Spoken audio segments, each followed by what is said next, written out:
Section 1. The town that time forgot. Go ahead and get comfortable now. Settle in wherever you are. Pull the blanket a little closer. Let your shoulders drop. Let your jaw unclench. Let the day you just had start to loosen its grip on you because for the next several hours, you are not going anywhere. You are not required to do anything. You have nowhere else to be, and nothing else demands your attention tonight. You are just here. And here tonight we are going to Springfield. Not the Springfield you pass through. Not the Springfield you glance at for a second and then look away from.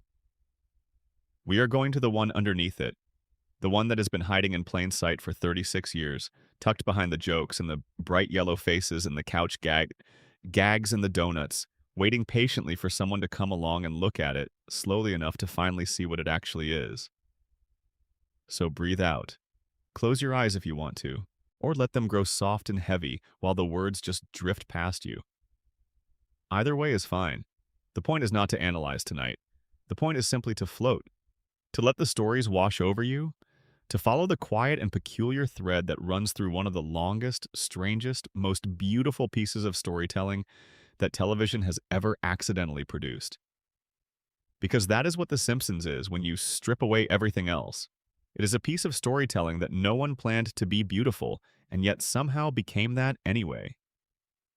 36 seasons, 788 episodes, more hours of story than you could watch continuously for an entire month without sleeping. And running through every single one of those hours, like a thin wire buried beneath a road, is a current of something the show never fully names. Something unresolved. Something that hums quietly under the laughter and refuses to go away. Tonight, we are going to follow that wire. We are going to do it slowly, the way you follow a path in the dark, one careful step at a time, letting the shapes of things reveal themselves gradually rather than all at once. We are not in a hurry. There is no rush. The mysteries of Springfield have been waiting for 36 years, and they will wait a little longer while you settle in and let your body grow heavy and your breath grow slow. So, let us begin at the beginning. Or rather, let us begin with the thing that is the beginning and the middle and the end all at once, the thing that makes Springfield what it is. Let us begin with the fact that nothing in this town ever changes. Think about that for a moment. Truly think about it. The Simpsons premiered on December the 17th, 1989. Ronald Reagan had already served 2 full terms as president. The Berlin Wall had just come down. The internet as we know it did not exist yet. Compact discs were still new enough to seem impressive. The world of 1989 was a different world entirely, separated from the one we live in now by decades of change so profound and so comprehensive that it would barely be recognizable to the people who were alive then. And in the middle of that world, a cartoon family sat down on their couch for the first time. Bart Simpson was 10 years old. He is 10 years old right now tonight as you are reading these words. He has been 10 years old through every single year that has passed since that December evening in 1989. He has been 10 years old through the 90s and the 2000s and the 2010s and the 2020s. He has been 10 years old while the rest of the world went through wars and recessions and pandemics and technological revolutions and cultural upheavals of every conceivable kind. He sat on that couch through all of it, and he never aged a single day. Lisa Simpson was 8. She is 8 tonight. Maggie was 1. She is still 1. Still pulling on that same pacifier, still watching everything from the corner of the room with those enormous, unblinking eyes. Homer was in his mid-30s. So is he now. Marge had that extraordinary blue tower of hair, improbably tall and perfectly maintained, defying both gravity and logic. She still does. 36 years have passed in the real world and 0 years have passed in Springfield, and the show has never once stopped to acknowledge how deeply strange this is. No one in Springfield looks at themselves in the mirror and wonders why they do not look a single day older than they did in 1989. No one sits down with their children and notices that the children have not grown. No one watches the world outside changing and feels the particular quiet horror of being left behind by time. They just continue, episode after episode after episode, in the same house, on the same street, in the same impossible town, living the same lives on a loop that never closes. And here's the thing about Springfield that most people have spent 36 years not quite noticing. It is not just the characters who stay frozen, it is the town itself. Springfield has borders that change depending on which episode you watch. It has geography that contradicts itself freely and without apology. It has mountains and oceans and deserts and farmland, all within what should be driving distance, but never quite makes sense as a real place on a real map.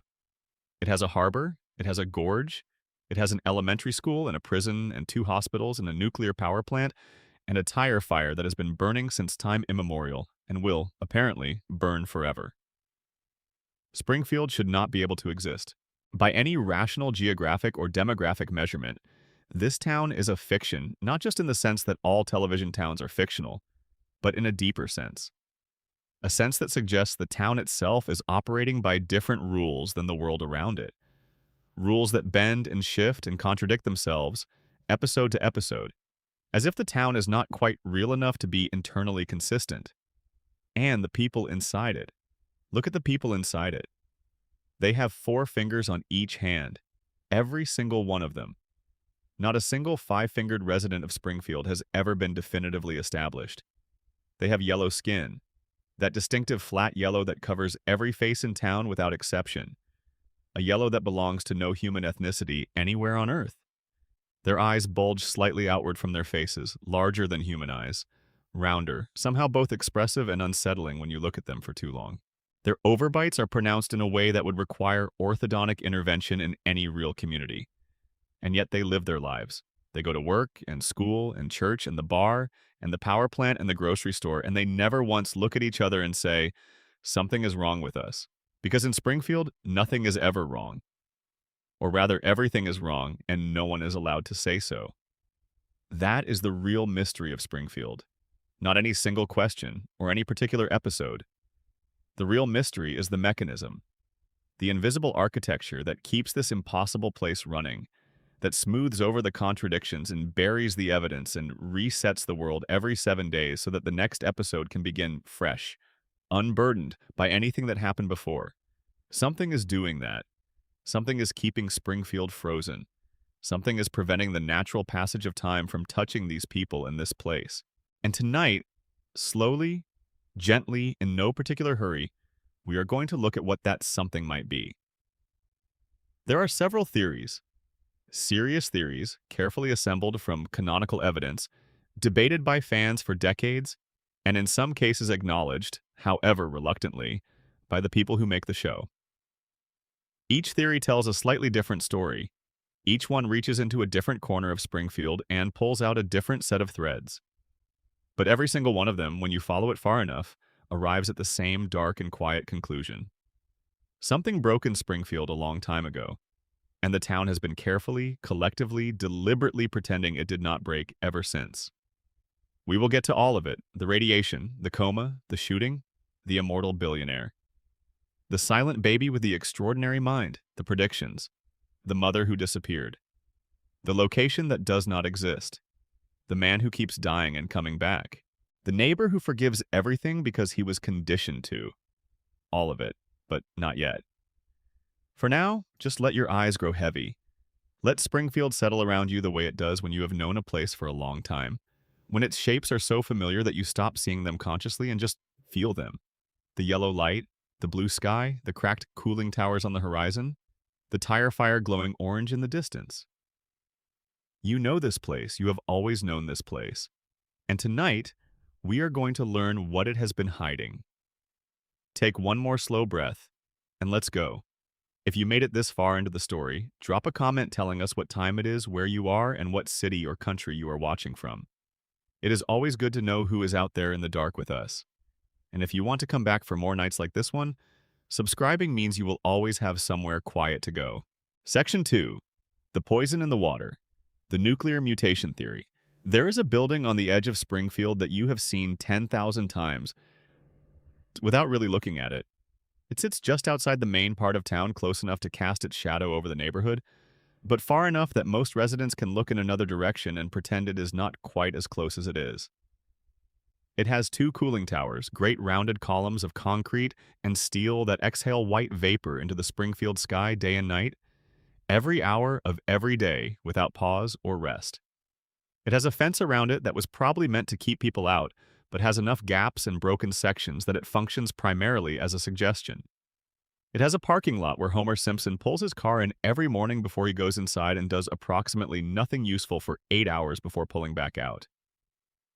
It is the Springfield nuclear power plant, and it is, by any reasonable measurement, the most dangerous place in the history of American fiction. Let that sit for a moment as you close your eyes, because we are going to look at this building very carefully tonight.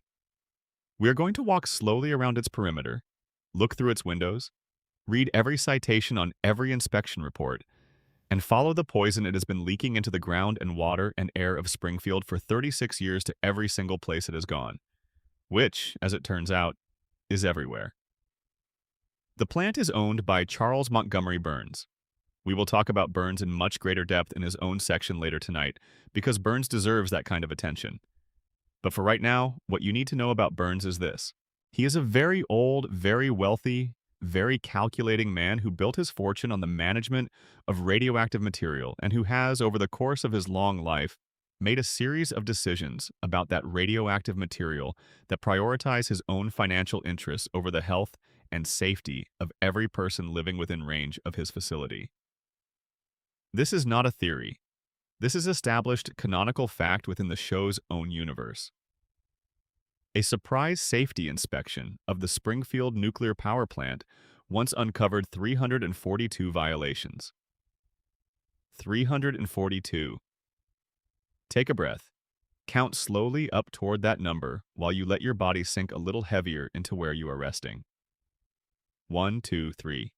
Keep going. The violations keep going too. Past 10, past 50, past 100. They keep accumulating quietly and relentlessly, the way the plant's runoff keeps accumulating in the soil beneath Springfield, invisible and unmeasured and never discussed. 342 violations. The estimated cost to bring the plant up to code was $56 million. Montgomery Burns refused to spend it. Not because he lacked the money. He is a billionaire many times over, a man whose personal fortune is so large, it has distorted the economic reality of the entire town around him.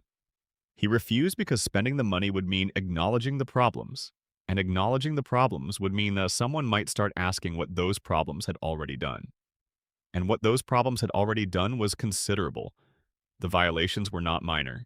They were not administrative oversights or paperwork errors or the kind of technical compliance issues that plague large facilities and are generally harmless. These were physical, structural, chemical failures of the kind that have consequences. Radioactive waste being discharged directly into bodies of water that Springfield residents drink from and fish in. Radioactive material deposited on the grounds of children's playgrounds, the same playgrounds where Springfield's children spend their afternoons. Plutonium being used as a paperweight on someone's actual desk, as a casual object in an office environment, as if it were a stapler or a mug. Cooling towers cracked through and patched, not with proper materials, not with anything remotely engineered for the purpose, but with chewing gum. With a literal wad of gum pressed into a gap in a nuclear reactor's cooling infrastructure and then left there, presumably indefinitely, while the plant continued to operate. Luminous rats running through the facility's lower levels. Not just rats, glowing rats. Rats that emit visible light because they have absorbed enough radioactive material to make their bodies phosphorescent. Rats living in the walls and floors and maintenance corridors of a facility that sits adjacent to a human town. And then there are the skeletons. In the basement of the Springfield nuclear power plant, in the lowest accessible level of the facility, beneath all the cracked pipes and the glowing vermin and the decades of accumulated violations, there are human skeletons. The show mentions this and moves on. The safety inspector mentions the skeletons and the narrative continues, unconcerned, as if human remains in the basement of an operational nuclear facility is a minor detail not worthy of follow-up. No one investigates. No one demands an explanation. No one asks how those people died, when they died, who they were, or whether their deaths had anything to do with the facility that now uses their bones as background scenery. In Springfield, you learn not to ask, but we are going to ask. Tonight, quietly in the dark, we are going to ask every question Springfield refuses to ask itself. Because here is the thing about all of those violations, all of that waste, all of that radioactive runoff flowing year after year into the ground, and the water and the air of this small American town. The show does not present these things and then leave the cause and effect unexplored. The show presents these things and then, in episode after episode across 3.5 decades of storytelling, shows you exactly what is happening to the living organisms in Springfield as a result. And what is happening to them is that they are changing. The first visible mutation appears in Season 2. It is a fish. A three-eyed fish pulled from a river that runs near the power plant. A river that receives the plant's discharge water, a river that the show has quietly established as the primary water source for the surrounding area. The fish is given a name, Blinky. And Blinky becomes, briefly, a sensation. A gubernatorial candidate holds Blinky up as evidence that Burns is poisoning Springfield's environment. The story makes national news within the show's universe. Burns is forced to eat the fish on live television to demonstrate that it is harmless. And then Springfield forgets about it. The story evaporates. No follow-up studies, no water testing, no public health investigation. No one asks the question that should be immediately obvious to every resident of the town. If the fish in this river have 3 eyes, what is happening to us? That question, the most natural and urgent question a reasonable person could ask, hangs in the air of Springfield for the next 30-plus years, unanswered and unasked, while the answer quietly accumulates in the bodies of every person living there. Now let your breathing slow a little more. Think about the people of Springfield. Think about what they look like. Homer Simpson. Large, rounded frame. Overbite so pronounced it has become part of his visual identity. Eyes that protrude slightly forward from his skull, giving him a permanent expression of mild alarm. 4 fingers on each hand. An IQ that the show's own creator has stated on record sits at approximately 55, a number that places Homer in the range of what medical professionals would classify as moderate cognitive disability. A skull that has been cracked, compressed, penetrated, and otherwise compromised so many times that a normal human brain would have been liquefied long ago. Marge Simpson. The same bulging eyes, the same 4 fingers, the same overbite. Hair that grows straight upward from her head in a perfect blue column, 4 feet tall, maintaining its exact shape through rain and wind and sleep and activity, requiring no product or maintenance, obeying no law of physics or biology that governs hair on any other human head anywhere in the world. Marge worked at the nuclear power plant herself, briefly, early in the show's run. She was inside that facility, she was exposed to its environment, and her children, all 3 of them, were conceived and born to parents who had been living in Springfield's contaminated atmosphere for years before they arrived. Bart, Lisa, Maggie, all of them born in Springfield, all of them raised in Springfield, all of them drinking the same water, breathing the same air, growing up in the shadow of those cracked cooling towers. And all of them, without exception, displaying physical characteristics that do not appear in normal human populations anywhere on Earth. The spiky hair, the overbites, the bulging eyes, the 4 fingers, the yellow skin. The yellow skin deserves its own moment, because it is the detail that makes everything else click into place. Every single resident of Springfield has yellow skin. This is not an artistic choice in the traditional sense, not simply a palette decision the animators made for aesthetic reasons. Because here's the thing that most viewers have absorbed so gradually that they stopped noticing it. When characters come to Springfield from outside, they look different, not slightly different.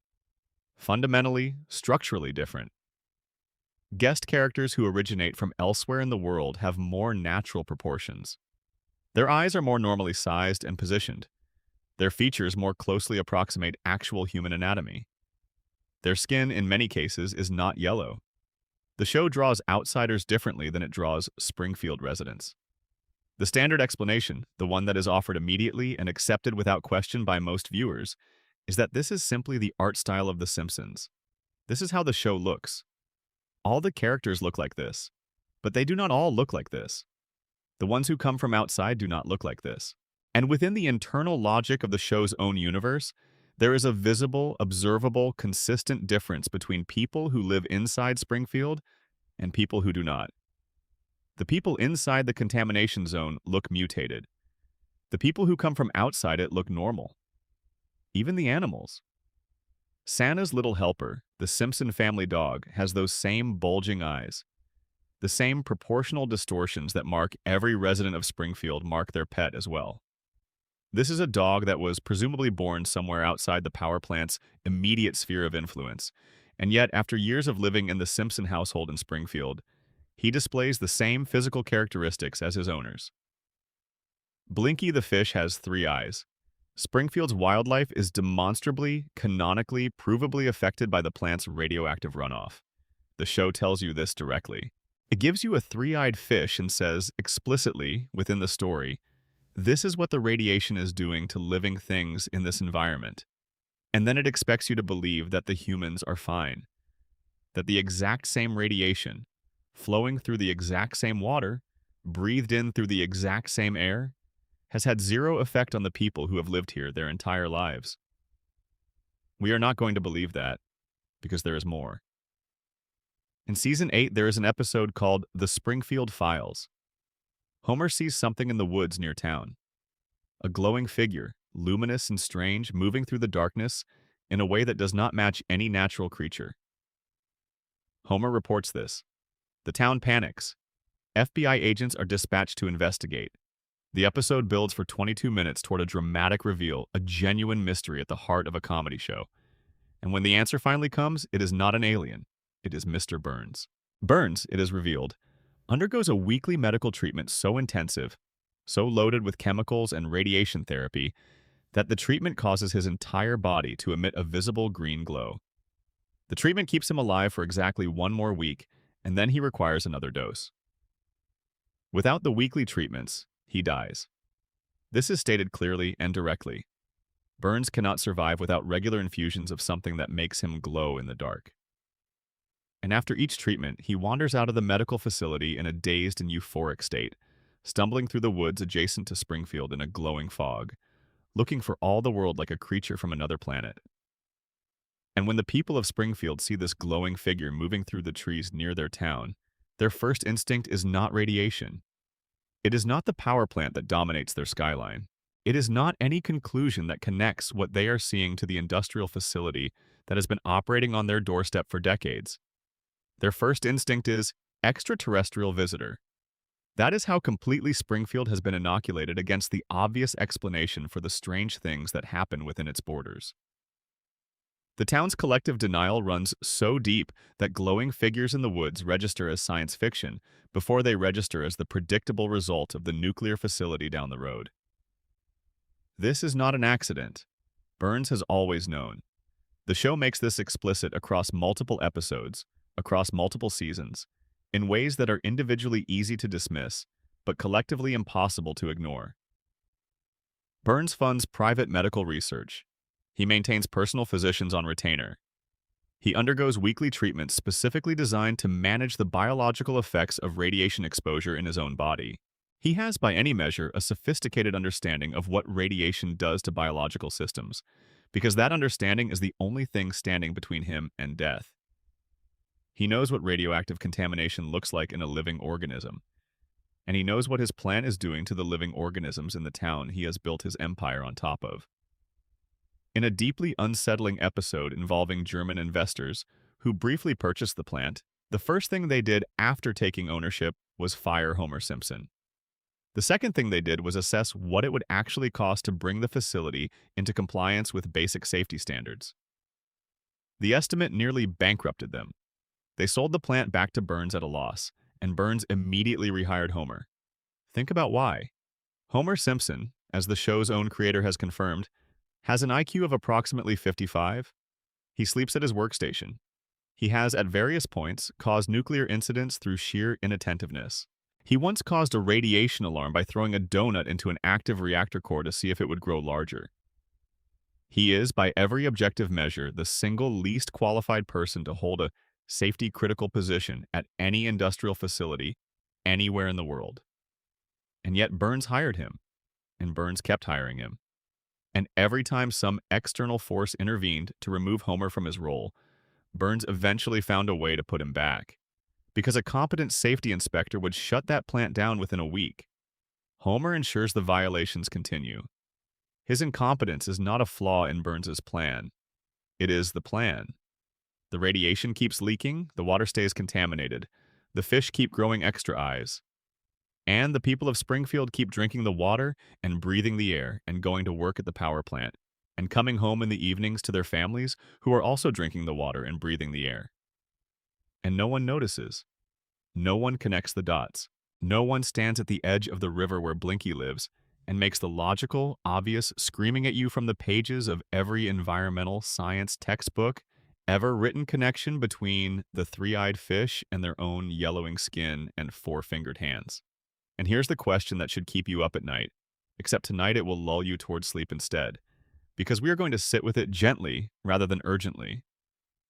Why can they not make that connection? The radiation theory does not stop at physical mutation. It extends further into something darker and more comprehensive. Because the same environmental contamination that alters skin color and eye shape and finger count can, in sufficient concentrations and with sufficient duration of exposure, affect neurological function. The brain is not immune to chemical and radioactive contamination. It is, in many ways, the most vulnerable organ in the body, precisely because of how dependent it is on precise biochemical balance.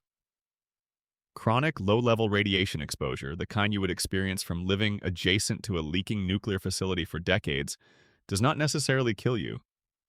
In many cases, it does something quieter, and in some ways worse. It degrades cognitive functions slowly, gradually, incrementally, in ways that are difficult to detect from the inside because the degradation is happening to the very instrument you would use to detect it. You cannot use a damaged ruler to measure how damaged the ruler is. Homer's crayon. Season 12 of The Simpsons contains an episode that functions as the single most devastating piece of evidence for the radiation theory's neurological dimension. Homer, after a series of events, ends up having a crayon removed from his brain.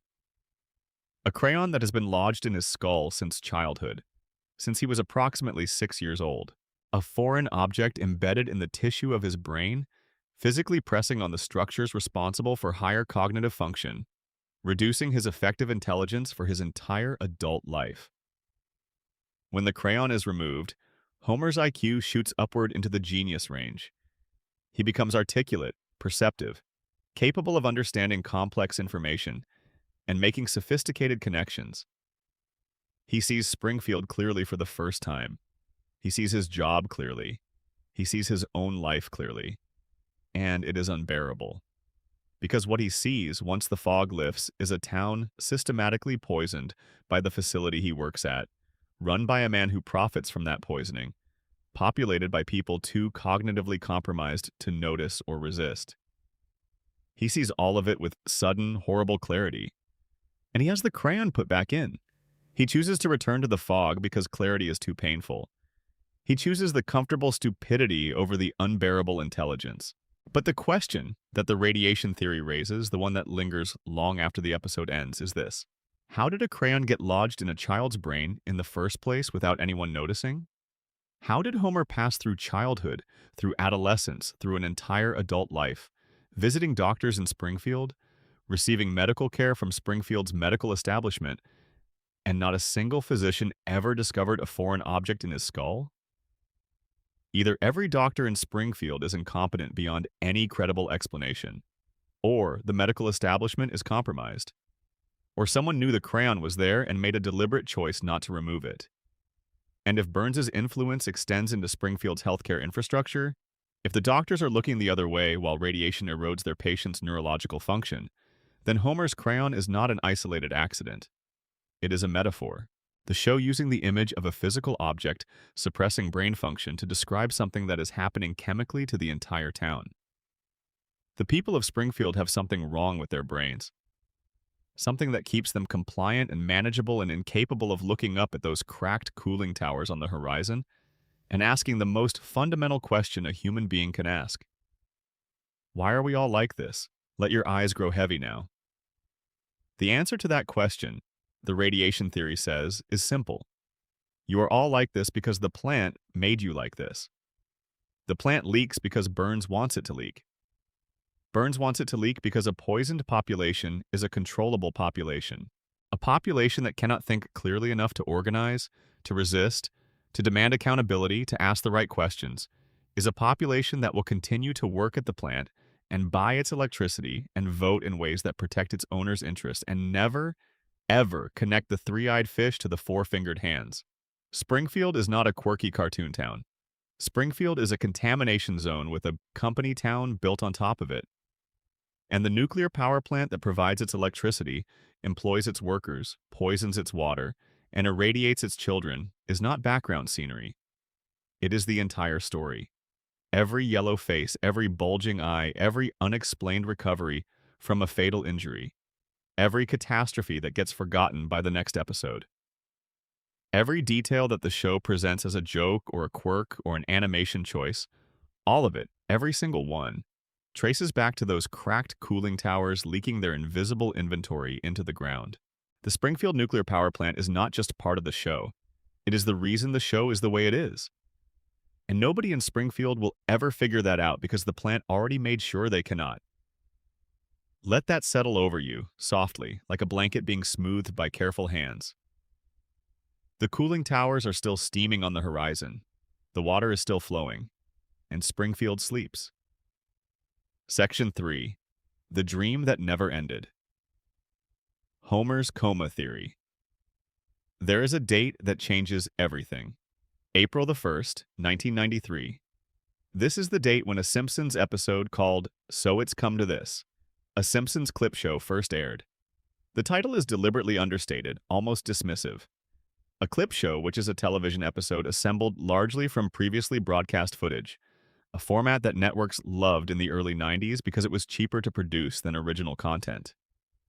A non-episode episode, filler with a frame around it. And at the center of that filler, almost incidentally, tucked inside a plot that was never meant to be more than a vehicle for replaying old jokes, something happened that the show has never fully recovered from. Homer Simpson went into a coma.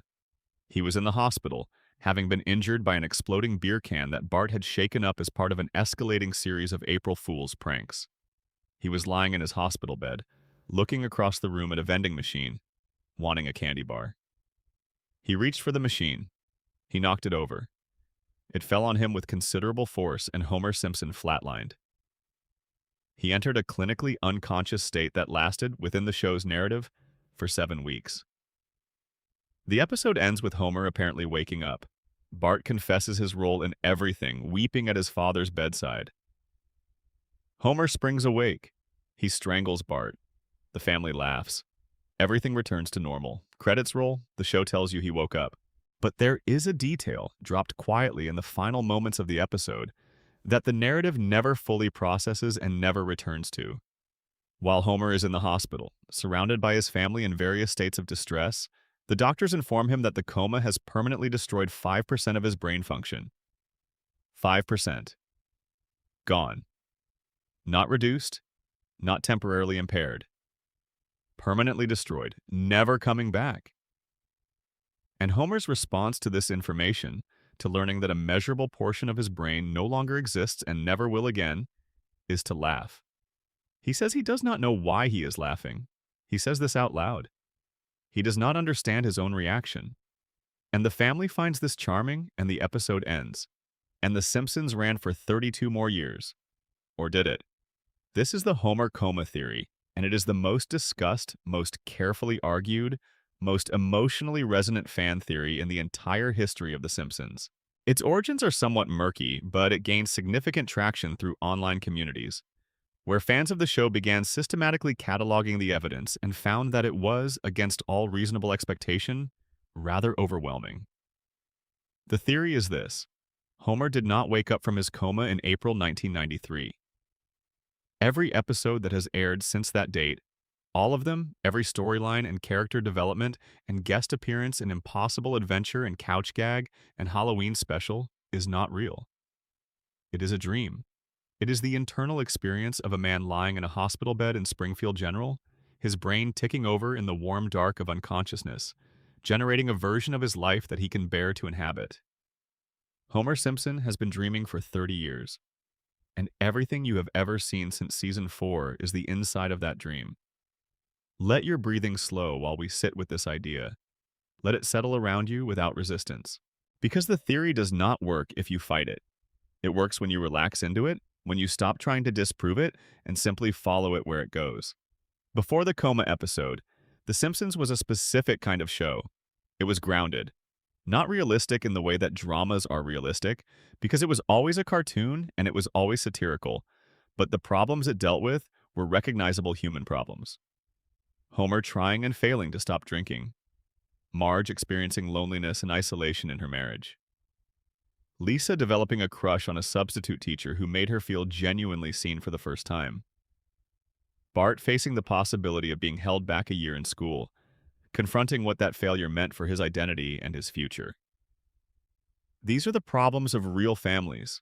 Money problems, marriage problems, school problems. The quiet, persistent difficulty of living with other people and trying to love them well, despite all the ways you keep falling short. The show's emotional foundation was built on recognizable domestic struggle. Funny, yeah, satirical, always, but anchored in a world that operated by familiar rules. After the coma, Homer goes to space. Mr. Burns captures the Loch Ness Monster. Homer becomes a vigilante. Homer joins a secret society. Homer discovers his mother was a radical fugitive. Homer meets God. Twice, not metaphorically, twice in actual conversations, face to face. The escalation is seismic.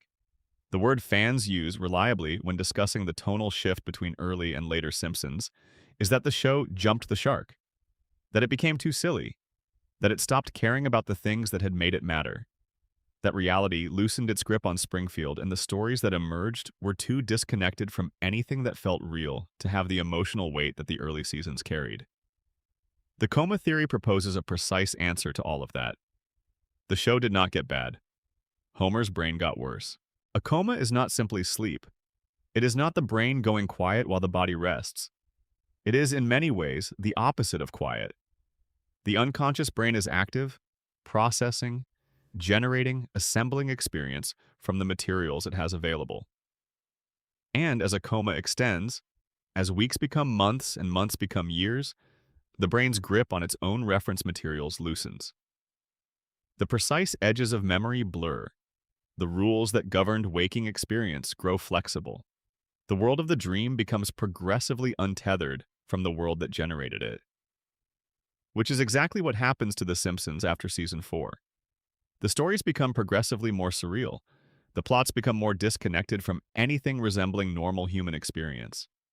The tone swings more wildly between comedy and darkness and absurdity. The rules of Springfield's universe bend and flex and sometimes break entirely. Exactly as you would expect from a dream being generated by a brain that is slowly, gradually, persistently losing the structural integrity that makes orderly experience possible. And there is more. 6 months before the coma episode in the season 4 premiere, a much-discussed episode called Homer the Heretic featured a scene that the coma theory assigns enormous weight. Homer, having decided not to attend church, stays home alone one Sunday morning and experiences an unusual peace and freedom and comfort. And during this experience, he has a conversation with God. A genuine conversation. And during that conversation, God tells Homer that he will learn the meaning of life, but not yet. His time, God says, is coming. Not in a threatening way. In a way that sounds almost like reassurance. A promise. Homer's time is coming. 6 months later, Homer is in a coma. God told Homer his time was nearly up, and 6 months later, Homer's conscious life ended. The timeline matches. The prophecy and its fulfillment are separated by exactly 1 season, and the show placed both of them in the same year deliberately. Under the coma theory, this is not a coincidence. It is the show telling you, in coded language, what is about to happen. God was warning Homer, or perhaps comforting him. His time in the waking world was almost over, and what came next would be something different. What came next was the dream. Now, here is the detail that makes the theory genuinely hard to dismiss. Nobody ages. We have already talked about the floating timeline, about how the characters in Springfield remain perpetually at the ages they were when the show began. The various explanations for this are all technically valid on their own terms. It is a cartoon. Animated characters traditionally do not age. It is a floating timeline, a production convention. The show has always done this. All of these explanations are accurate as far as they go. But the coma theory offers something none of them can offer. It offers an emotional reason. Nobody ages because they exist inside the frozen mind of an unconscious man. Homer went to sleep in April of 1993. At that moment, his family was a specific way. Bart was 10, Lisa was 8, Maggie was 1. Marge was in her mid-30s with that extraordinary blue hair. The house on Evergreen Terrace looked exactly as it always had. Everything was exactly as it was. And in the coma, it stays that way. Of course, Homer's children do not age in his dream. He was not conscious to see them grow. He has no memory of what 11-year-old Bart looks like because he was not awake when Bart turned 11. He has no reference for 9-year-old Lisa, for 2-year-old Maggie. He cannot dream them older because he never saw them older. His unconscious mind can only work with the materials it has. The family as he last knew them, preserved at the ages they were on the day the vending machine fell. Homer's coma dream does not age his family because dreams do not have access to events that have not yet happened. This is the most elegant explanation for the aging problem that any Simpsons theory has ever produced. Not cartoon convention, not radiation, not a floating timeline. A man in a coma, dreaming of his family because they are the thing he loves most, freezing them at the ages they were because that is the only version of them his sleeping brain contains. The celebrity appearances, too. In later seasons, Springfield becomes extraordinarily hospitable to famous people. Celebrities appear with a frequency that strains credibility, showing up in Springfield for reasons that range from contrived to nonsensical, meeting the Simpsons and interacting with them in ways that feel increasingly disconnected from any recognizable reality. Under the coma theory, this has a simple explanation. Homer's brain is in a hospital. It is receiving input. Not much, not the rich torrential flood of sensory experience that characterizes waking consciousness, but fragments. Sounds from the television in his hospital room. Conversations between nurses and family members. Radio playing somewhere down the hall. Names mentioned. Voices recognized. The celebrities who appear in Springfield are not visiting Homer's town. They are fragments of the outside world bleeding into Homer's dream through the thin membrane of his unconscious perception. He hears a name, a voice, a piece of a conversation, and his sleeping brain incorporates it, builds it into the dream, gives it a form and a context and a story that makes the fragment feel like something meaningful rather than just a noise from a TV down the hall. Every celebrity who has ever shown up in Springfield is a voice Homer heard in the fog of unconsciousness, translated by his dreaming mind into a character in his story. The show itself has acknowledged the coma theory. Not directly, not officially, but in the particular way that The Simpsons acknowledges things it knows it cannot fully deny. In season 34, an episode called Lisa the Boy Scout featured what was presented as a leaked deleted scene in which Homer wakes up from a long coma and everyone around him acknowledges that everything since season 4 was a dream. The show's increasingly outlandish plots, the celebrity appearances, the impossible adventures, all of it a dream. Gone the moment Homer opened his eyes, and then the show revealed that the scene was a hoax, planted by hackers. Not real, just kidding. But the writers made it. They wrote it. They animated it.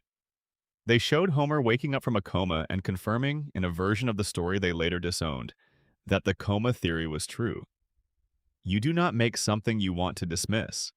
You do not animate a full deleted scene confirming a fan theory just to say the theory is wrong. You make it because the theory haunts you, because it holds together in a way that is difficult to fully refute. Because the evidence that supports it is woven so deeply into the structure of the show that the only way to address it is to address it, even if you then immediately step back and say you were just kidding. Al Jean, executive producer, addressed the theory in 2015. He said it was not true. Fan speculation. He moved on. He did not explain why nobody ages. He did not explain the tonal shift. He did not explain the conversation with God, or why the escalation of the show's surrealism maps precisely onto the progressive deterioration of a comatose brain. He said it was not true. But here's what stays with you when you follow the coma theory to its quietest and most devastating conclusion. If it is true, if Homer has been dreaming since April 1993, then the show is not a comedy, it is a love letter. Homer's deepest wish, the thing his sleeping brain returns to episode after episode across 30 years of dreaming, is so simple it is almost unbearable to say out loud. He wants his family. That is all. He wants Marge to still love him. He wants Bart to still be his mischievous, infuriating, wonderful boy. He wants Lisa to keep playing her saxophone in her room in the evenings, the sound of it drifting through the house. He wants Maggie to still be small enough to hold, still small enough to fit in the crook of his arm and fall asleep there. He wants Friday night at the Simpsons house to last forever. And in the coma, it does. The dream gives him everything he wants. His children, preserved exactly as they were. His wife, still patient, still there, still loving him in spite of everything. His house on Evergreen Terrace, the lights on in the windows, the television going, dinner on the table, the familiar warmth of a family that is messy and chaotic and imperfect, and his. His. Homer's coma is not a nightmare. It is the only heaven a man like Homer would ever think to ask for. Not clouds and angels and eternal transcendence, not anything grand or theological or abstract. Just a house with lights in the windows, children who are still young, a wife who keeps choosing him, beer in the fridge, a couch that holds the impression of where he always sits, a home. And every time the credits roll, every time the episode ends and everything resets, and the family finds their way back to each other by the closing scene, it is not lazy writing. It is Homer's brain refusing to let the story end. Because if the story ends, the dream stops. And if the dream stops, Homer has to wake up. And waking up means finding out how much time has passed, how old his children really are, whether the house on Evergreen Terrace is still standing, whether Marge waited, whether anyone is still sitting by his bed. Let your eyes close all the way now if they are not already. The dream is still running. Homer is still home. The lights are still on Evergreen Terrace, and Bart is still 10, and Lisa is still playing her saxophone. And somewhere in a warm room that smells like donuts and television, and a family that loves each other badly and completely, Homer Simpson is dreaming you the same story he has been dreaming for 30 years. He is not going to stop. He is never going to stop. Because in the dream, he never left. Section 4. Who really pulled the trigger? The Burns shooting mystery. The summer of 1995 was the last time a television event made the entire country wait. Not in the way we wait now, with streaming services releasing full seasons all at once, with the understanding that if you want to know the answer, you can find it in minutes with the right combination of search terms. This was different. This was a specific, finite, nationally shared period of not knowing. 3 months of genuine, unresolved suspense that existed simultaneously in the minds of millions of people. A mystery that belonged to everyone and to no one until the night the second episode finally aired. The mystery was this: who shot Mr. Burns? Let the question settle for a moment. It is one of the most famous questions in television history, and it is more complicated than it looks. In the spring of 1995, the season 6 finale of The Simpsons ended on a genuine cliffhanger. Mr. Burns, who had been engaged in a campaign of escalating destruction, had built a giant sun-blocking device, a mechanical disc positioned to prevent any sunlight from reaching Springfield, intended to force every resident to purchase their electricity from his power plant. He had stolen oil from beneath Springfield Elementary, collapsing the school's budget. He had destroyed Moe's Tavern. He had created a sinkhole that swallowed the retirement home. He had injured Santa's little helper. And then he had been shot. Burns staggered to the town sundial, fell, his hands coming to rest on 2 specific letters. His condition was critical. The screen went black. And America had to wait an entire summer to find out who had done it. Fox promoted the mystery like a national event. America's Most Wanted produced a tie-in special treating the fictional crime as if it were a real unsolved case. The show's creators invited viewers to submit guesses for the shooter, with the winner to be animated into a future episode as their prize. It was, by any measure, a cultural moment. And when the answer finally came in September 1995, it was Maggie. Baby Maggie Simpson. 1 year old, unable to walk reliably, unable to speak in sentences, had shot the richest man in Springfield after he attempted to take her lollipop in a parking lot. Case closed. Except the case was never really closed, because the evidence does not add up the way the show wants it to. And the more you look at this mystery, the more you look at it slowly and carefully in the quiet of a late evening, the more the official answer begins to feel like something imposed rather than something discovered. A verdict reached by consensus rather than by evidence. A conclusion that serves everyone's needs except the truth's. Let us follow the evidence where it actually goes. The first problem is the contest. Fox invited viewers across America to submit their best guesses. The prize was significant. The effort was substantial. And according to the DVD commentary, when the producers reviewed the entries, not a single person from the randomly selected sample of submissions had guessed Maggie Simpson as the shooter. Not one. The person who was ultimately awarded the prize was chosen at random from the entry pool and received a cash payment rather than being animated into the show because they had not submitted the correct answer. The correct answer had not been submitted by anyone in the sample. The show's own writers acknowledged, on the same DVD commentary, that they were aware of precisely one person who had posted the correct answer online, on a Simpsons news group on the night the first episode aired. But by the time the contest concluded and the producers tried to find this person, the college internet account they had used was inactive. The one person who got it right had vanished into the early internet, unreachable, their correct answer floating unverified in the digital past. Think about what this means. The show's creators designed a mystery. They told the public it was solvable from the clues in part 1. They built a national contest around the premise that a careful viewer could deduce the answer from the available evidence. And when the answer was revealed, the overwhelming majority of people who had examined the evidence had not arrived at that answer. Either the clues were insufficient, or the red herrings were too effective. Or the answer did not logically follow from the evidence the way the show claimed it did. Any of those three explanations should give us pause. Now let us look at the clues themselves. The most prominent physical clue in the episode is Burns' fall onto the town sundial. His hands come to rest on two specific letters, W and S, from the viewer's perspective. From Burns' perspective, lying face up on the dial, those same letters read as M and S. The show tells us this means Maggie Simpson. M for Maggie, S for Simpson. The sundial pointed at the shooter, except Burns himself explicitly stated in the resolution episode that his hands landing on those letters was not deliberate.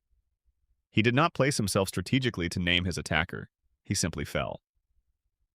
The sundial clue, the central piece of evidence that the show uses to anchor its answer, was described by the victim as coincidental. The most famous clue in Simpsons history is, by the show's own admission, meaningless. Then there is the matter of Burns' gun. Burns carried a weapon in a holster. The show establishes, and this detail is easy to miss in the bustle of the episode's many storylines, that shortly before the shooting, Burns' holster was empty. The gun was already missing from his person before the attack occurred. This means that whoever shot Burns used his own weapon against him, which means the shooter did not arrive at the town meeting with a gun. They were not armed. They did not come to confront Burns with any premeditated intention to shoot him. Whatever happened in that parking lot, it was opportunistic. The shooter found Burns' gun somewhere or encountered Burns with the gun accessible and used it in the moment. This detail narrows the suspect pool significantly. Most of the characters shown with weapons in the run-up to the shooting, most of the people who are visibly angry and visibly armed, are therefore probably not the shooter. The shooter did not need to bring a weapon because the weapon found them. A baby finding a dropped gun on the ground fits this profile. So does a dozen other characters who were not carrying weapons that night. But here's the detail that troubles the Maggie answer most deeply. Burns' last words before being shot were, "Oh, it's you." Not a cry of surprise, not a warning, not an expression of fear or alarm. A calm, almost casual recognition. The kind of thing you say when someone you know appears unexpectedly in a place you did not expect to find them. The way you might greet a colleague encountered in an unlikely context, or a neighbor you recognize at a distance. "Oh, it's you." Burns knew his attacker. He recognized them. He did not find their presence alarming. Does Mr. Burns know Maggie Simpson? The show does not establish any meaningful relationship between Burns and Maggie prior to this episode. Burns famously cannot remember Homer's name despite Homer having worked for him for years. The idea that Burns would look at a baby in a parking lot and respond with calm, familiar recognition strains credulity. It sounds like someone acknowledging a person they have encountered before, a person they know in some capacity, not an infant they have no established connection to. In season 18 of the show, several years after the Who Shot Mr. Burns storyline had presumably been put to rest, Homer Simpson claims, on camera, that he was the one who shot Burns. He says it directly. He says it in a context that seems genuine rather than comedic. He identifies himself as the person who pulled the trigger. And the show does nothing with this. Nobody investigates. Nobody reopens the case. Nobody follows up on what is, in any recognizable legal reality, a confession to the attempted murder of the wealthiest and most powerful man in town. Homer confesses, and the scene moves on. Either Homer is lying for attention. This is a possibility that fits his character in certain moods. Or the original verdict was wrong. And if Homer did it, then Maggie did not. And if Maggie did not do it, then the DNA evidence that supposedly pointed to a Simpson, the eyelash found on Burns' suit, led investigators to the right family but the wrong family member. And Burns, waking from a coma with a bullet wound and a compromised memory, saw the Simpson family gathered around his hospital bed and pointed at the smallest, most legally untouchable one. Whether by accident or by design. There is also the Marge theory. A carefully argued alternate reading of the shooting evidence suggests that the most plausible shooter is not Maggie and not Homer, but Marge. The case is built on several pillars. Marge had been watching Burns systematically destroy the things she loved most. Her children's school defunded by the oil theft. Her family's dog injured by Burns' actions. The sun above her town blocked by Burns' device. A mother watching her family's world be methodically dismantled by one man's greed has a motive as strong as anyone in Springfield. Marge did not arrive at the town meeting visibly armed. She fits the profile of the opportunistic shooter who found the gun rather than brought one. And then there is the matter of Burns' history with Marge. In an earlier episode, Burns developed an infatuation with Marge, an obsession that was handled comedically, but that the show established as genuine. Burns was, in some capacity, in love with Marge Simpson.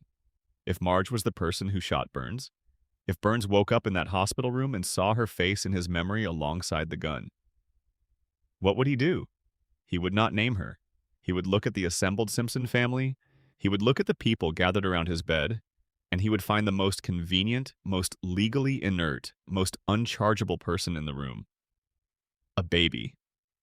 A baby who cannot be prosecuted. A baby who will not remember what is being said about her and will not be able to challenge it. A baby who will carry the official verdict of this crime forward through her life, unable to confirm or deny it. Chief Wiggum says it himself in the resolution episode. No jury in the world would convict a baby. Maybe that is not a punchline. Maybe that is the point. A baby is the perfect answer to an unsolvable mystery. Legally inconsequential. Factually impossible to disprove. If someone in Springfield's power structure needed the investigation to end quietly and quickly, pointing at Maggie was the cleanest possible solution. The alternate Smithers ending exists. The writers animated it. A complete, fully voiced, fully produced conclusion in which Smithers is revealed as the shooter. They made it. They showed it in a clip show episode hosted by Troy McClure, who dismisses it by noting that accepting it would require ignoring all the Simpson DNA evidence, which would be, he says, downright nutty. And then Troy McClure winks. The show is winking at you. It is telling you that juries ignore DNA evidence, that the official answer is not necessarily the right answer, that the evidence can be made to point in whatever direction power wants it to point, that the cleanest, most convenient answer to a question is not always the true one. The alternate endings, plural, including an early draft version with Barney Gumble as the shooter, demonstrate that the answer was not discovered in the clues. The clues were adjusted to fit whatever answer the writers eventually chose. The mystery was reverse engineered. The question came before the answer came before the evidence. And the evidence was then carefully arranged to support the chosen conclusion. Which is, and the show knows this, exactly how many real-world criminal investigations work. A town full of people with motives. A victim shot with his own gun. A scene in which his last words acknowledged a familiar face. An investigation that fumbled toward the most convenient answer rather than the most accurate one. A final shot of a baby mimicking the gesture in private after checking to make sure she is alone. Was Maggie confirming her guilt?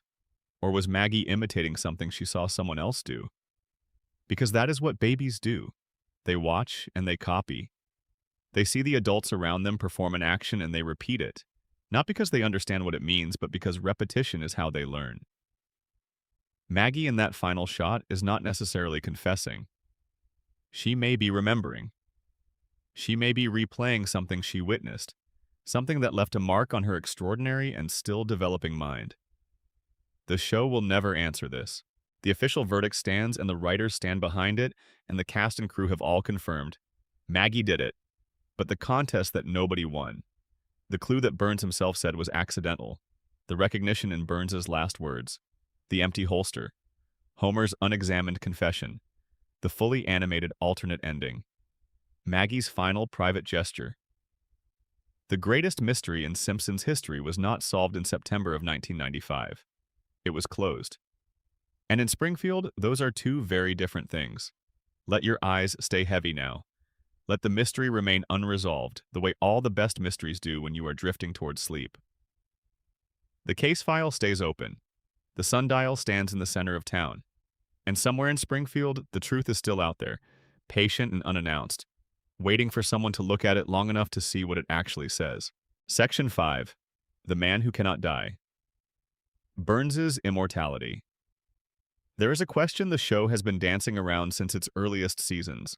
A question posed by the simple fact of a character who should not exist but does, who should have died decades before the story began but has not, who moves through the world of Springfield like a relic from another era, ancient and preserved and sharp-minded in ways that no biology can account for. How old is Montgomery Burns? The answer changes depending on which episode you watch.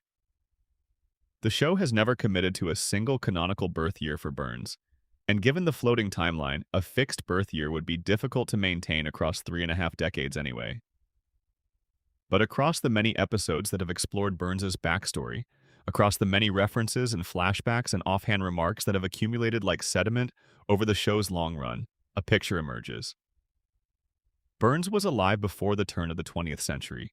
He has referenced personal memories from the 1880s and 1890s. He has described events from the 1910s as first-hand experiences. He served in World War II, which ended in 1945. He has spoken about the Gilded Age not as history, but as lived memory, the way you speak about your own childhood. By the most conservative possible estimate, Burns is somewhere north of 100 years old. By some readings of the show's accumulated evidence, he may be closer to 140. And he does not merely survive at this age, he functions. He runs a multi-billion-dollar corporation with strategic precision. He manipulates municipal politics with a sophistication that no one in Springfield can match. He schemes across multiple time horizons simultaneously, making decisions whose consequences he intends to see play out years from now.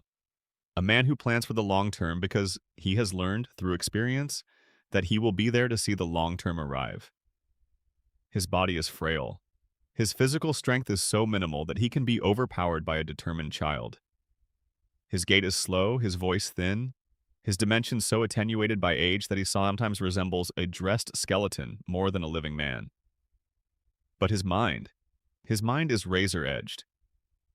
Burns is, by any fair assessment, the most cognitively capable character in Springfield.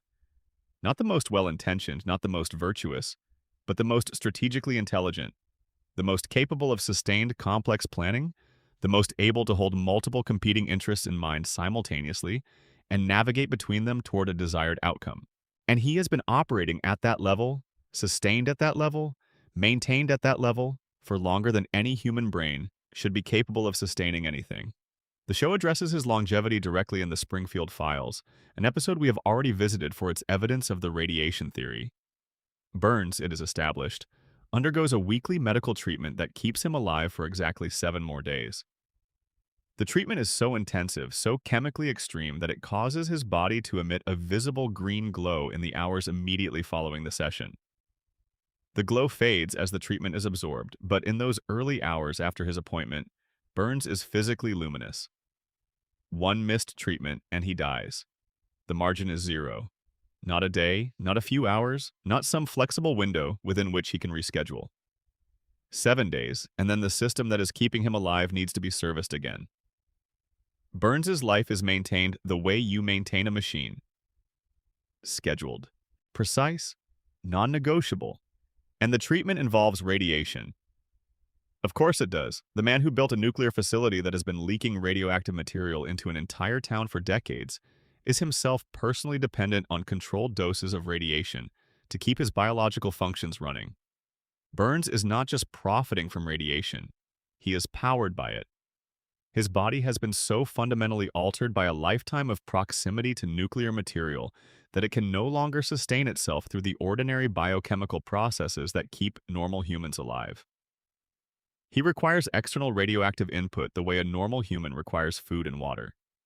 This is not a background detail. This is the architecture of Burns's survival laid out in plain sight. He is a man who has been irradiating himself and everything around him for over a century, and in doing so he has transformed his own biology into something that can only survive through continued irradiation. He has become, in the most literal sense, a nuclear creature.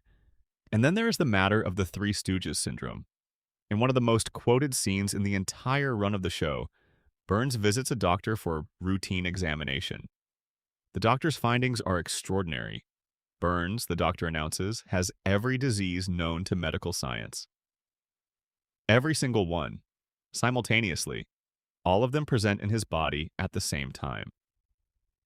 The doctor explains that the diseases exist in a state of perfect equilibrium, each one canceling out the others, each illness blocking every other illness from gaining dominance and progressing to a terminal state. The doctor compares it to 3 people all trying to walk through a doorway at once. None of them can move because they are all trapped by each other. Burns's diseases are all trying to kill him simultaneously, and because they are all present at once, they have created a biological gridlock. Nothing can advance because everything is in the way of everything else. Burns is, the doctor concludes, the sickest man in the United States, but also, functionally, indestructible. Because everything that should kill him is being prevented from killing him by everything else that should kill him. The scene is played for comedy. It is one of the show's most beloved moments. The phrase Three Stooges syndrome has entered the cultural vocabulary of longtime Simpsons fans. People quote it, enjoy it, and move on. But sit with it for a moment. This equilibrium, this perfect biological stasis in which hundreds of diseases coexist without any of them advancing, is not a natural state. Disease does not normally behave this way. In any real human body, illnesses compete and progress, and interact in ways that are messy and unpredictable and ultimately lethal. The immune system fights some of them. Others take hold. Systems fail sequentially or simultaneously. The body does not maintain itself in a delicate balance between every possible illness indefinitely without external intervention, unless external intervention is exactly what is happening. The weekly radiation treatments do not cure Burns's diseases. There is no cure for being host to every illness simultaneously. What the treatments do is manage the equilibrium. They keep each illness suppressed to exactly the right degree. They maintain the gridlock. They adjust the balance week by week, dose by dose, preventing any single condition from gaining enough ground to break through the stasis and kill him. Burns's body is not a human body anymore in any meaningful biological sense. It is a system being maintained by a very sophisticated, very expensive, very precisely calibrated set of interventions. It is a reactor being regulated by control rods. Every week the rods are adjusted, every week the balance is maintained, every week Burns survives. Remove the interventions for 7 days, and the reactor goes critical. Now consider what Smithers knows. Smithers is Burns's personal assistant, and the show has made clear over decades of episodes that this role is far more than administrative. Smithers manages Burns's schedule, yes. He handles his correspondence and his meetings and his business affairs. But more than any of that, Smithers manages Burns's treatments. He ensures that every weekly appointment is kept, that every dose is administered on time, that the protocol that keeps Burns alive is followed without deviation. Smithers monitors Burns's physical condition with an attentiveness that borders on obsession. He is attuned to the fluctuations in Burns's health, alert to signs that the equilibrium is slipping, capable of recognizing when an intervention is needed before the window closes. And the show has established, in multiple contexts, that if Smithers left, if he were removed from his position by any means, Burns would be helpless. Not emotionally helpless, though that dimension of their relationship is also extensively explored. Physically helpless. Without Smithers to manage the treatment schedule, Burns would miss a dose. Without that dose, the equilibrium would collapse. Without the equilibrium, every disease in Burns's body would surge forward simultaneously. Smithers is not devoted to Burns out of love alone, though love, in its complicated and dysfunctional forms, is certainly part of the equation. Smithers is devoted because he knows, at a level he probably does not articulate even to himself, that his absence is a death sentence for the man he has given his life to serve. He is keeping Burns alive through logistical competence. And that knowledge, that specific and irreplaceable knowledge of exactly what Burns needs and when and how, is the true foundation of their entire relationship. Not affection, not loyalty in the abstract. The concrete, practical fact that Burns requires Smithers to function, and Smithers knows it, and the power that knowledge gives Smithers over the most powerful man in Springfield, is the quiet engine running beneath every interaction they have ever had. The historical dimension of Burns's longevity adds another layer entirely. The show has depicted Burns interacting with or referencing a remarkable accumulation of historical moments. He knew Howard Hughes. He attended Yale. He served in World War II in a morally complicated capacity and stole a $1 trillion bill from the United States government during the war and kept it hidden for decades. He has described the Gilded Age as personal experience. He has referenced events and people from the early 20th century with the casual familiarity of someone who was present. His family, the Burns dynasty, is depicted as predating most American institutions. They did not simply accumulate wealth.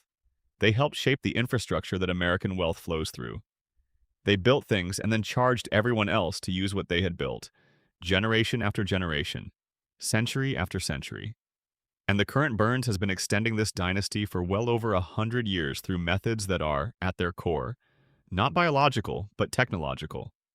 He has engineered his own survival through accumulated resources and medical infrastructure and the calculated deployment of money toward the singular purpose of remaining alive long enough to keep the empire running.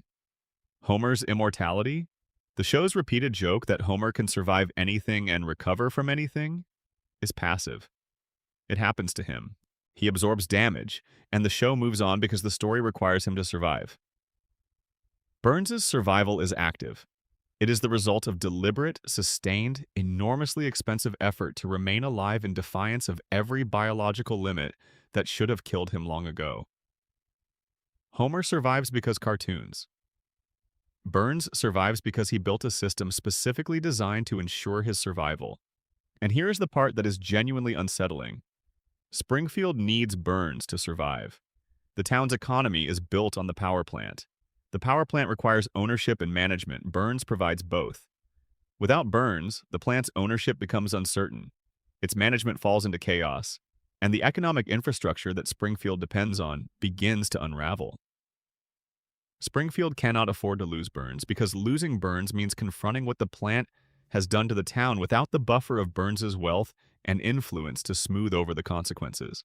It means facing the contamination without anyone to blame it on who has the resources to absorb the legal and financial fallout. And Burns cannot die because dying would mean the empire answers for itself. All the violations, all the waste, all the decades of radioactive discharge into Springfield's water supply, all of it would require accounting for. In the absence of the man who made sure the accounting never happened while he was alive, Burns is too expensive to die, and so he doesn't.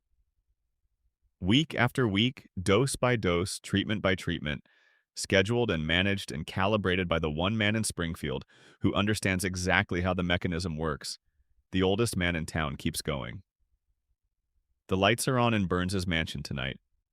Somewhere inside, in a medical suite that the public will never see, something is being administered that should not be possible. And somewhere outside, a man who remembers the Spanish-American War as a personal memory is walking through his garden in the dark, glowing faintly in the Springfield night. Sleep now. Burns will still be there in the morning. He always is. Section 6. The Baby in the Shadows. Maggie's Hidden Genius. There is someone in this story who has been watching. Not occasionally, not when something interesting happens. Continuously. From her position in the corner of the room, or strapped into the front of the car, or perched in the high chair at the kitchen table where the family's daily chaos washes back and forth around her, she watches everything. She processes everything. She makes no comment, offers no opinion, asks no questions, draws no attention to herself. She just watches. And what she has seen over the course of 36 years of silent observation would fill several books. Her name is Maggie Simpson. She is 1 year old. She has been 1 year old for all of those 36 years. She communicates primarily through pacifier sounds and occasional pointed stares. She cannot reliably walk in a straight line. She has, as far as most of her family and most of Springfield is concerned, not yet developed into a person capable of independent thought or meaningful action. She is the baby. That is all. She is also, by any reasonable assessment of the evidence the show has quietly accumulated over 3 decades, the most capable person in the Simpson family, possibly in all of Springfield. And she has spent 36 years making absolutely certain that no one realizes this. Let us start with the facts and build slowly from there. Maggie has, on multiple occasions, prevented serious harm from coming to her family members through actions that required planning, spatial reasoning, situational awareness, and the kind of clear-headed decision-making under pressure that most adults struggle to maintain. She has responded to threats with solutions that were not intuitive, not reflexive, not lucky. They were correct. She assessed a situation, identified the optimal response, and executed it.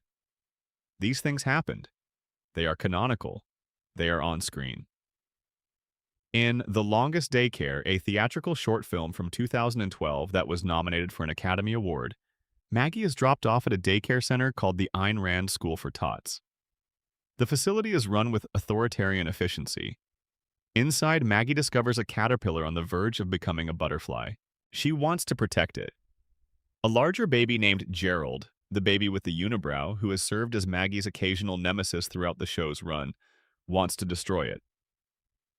What follows is a miniature action film in which Maggie, using no words, employing only observation and physical improvisation, outmaneuvers the bully, circumvents the daycare's security apparatus, and successfully protects and releases the butterfly into the world outside.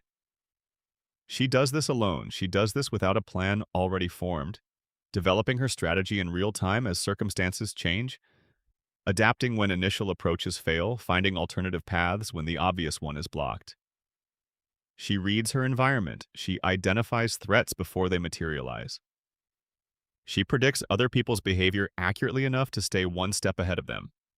She executes multi-step plans that require timing and coordination and the management of competing variables simultaneously. And she does all of this while being physically constrained to the motor capabilities of a 1-year-old body. She falls. She crawls when her legs are too unreliable for running. Her physical form can barely keep up with her mind. But her mind is flawless. Every decision she makes in that short film is correct. Every adaptation is precisely calibrated to the new situation. There is no luck. There is no accident. There is only a baby who is thinking several moves ahead of everyone around her and executing those moves with a precision that her body struggles to match but her mind never loses sight of. This is not a one-off. This is a pattern. The show has, in various episodes, tested Maggie's intelligence directly. The results are not consistent across episodes, which is typical of a floating timeline with different writers approaching the same character across different years. But the implication that emerges from the aggregate is clear and consistent. Maggie is not a normal baby. In certain episodes, her scores on intelligence assessments are described as off the charts. In others, they are simply extraordinary. In all of them, the implication is the same. Whatever is happening in Maggie's mind is operating at a level that the metrics used to measure it were not designed to capture. The family notices, briefly, and then does not notice, because they have other things to deal with. Homer's disasters are immediate and loud. Bart's pranks require constant containment. Lisa's battles with the world around her demand ongoing emotional engagement.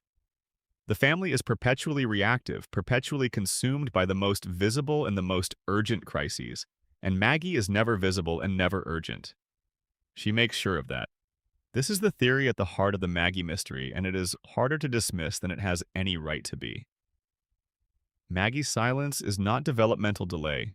It is a strategic choice made by a mind intelligent enough to understand that silence is the most powerful tool available to her. Consider the alternative. Consider what Maggie has watched happen to the other intelligent person in her family. Lisa Simpson is brilliant. Lisa has an IQ that dwarfs everyone in her household and nearly everyone in Springfield. She is articulate, perceptive, musically gifted, morally serious, relentlessly curious, and genuinely committed to making the world around her better than she found it. And for all of that, she is one of the most chronically unhappy characters on the show. Lisa speaks up and gets ignored. She challenges authority and gets dismissed. She tries to improve the world and gets crushed by the institutional weight of a community that has no interest in being improved. She makes her intelligence visible, wears it on the outside of herself, announces herself as the most capable person in the room, and the room makes sure she knows consistently how little that capability is worth. Maggie watched this. Maggie has been watching this since she was born into this family and this town. She has watched her older sister fight every single day for recognition and receive, in return, isolation and frustration, and the particular loneliness of being the smartest person in a room full of people who have decided that smart is annoying. And Maggie learned a different lesson than the one Lisa is still learning. She learned that visibility is vulnerability. She learned that demonstrating intelligence in Springfield is not an asset. It is a liability.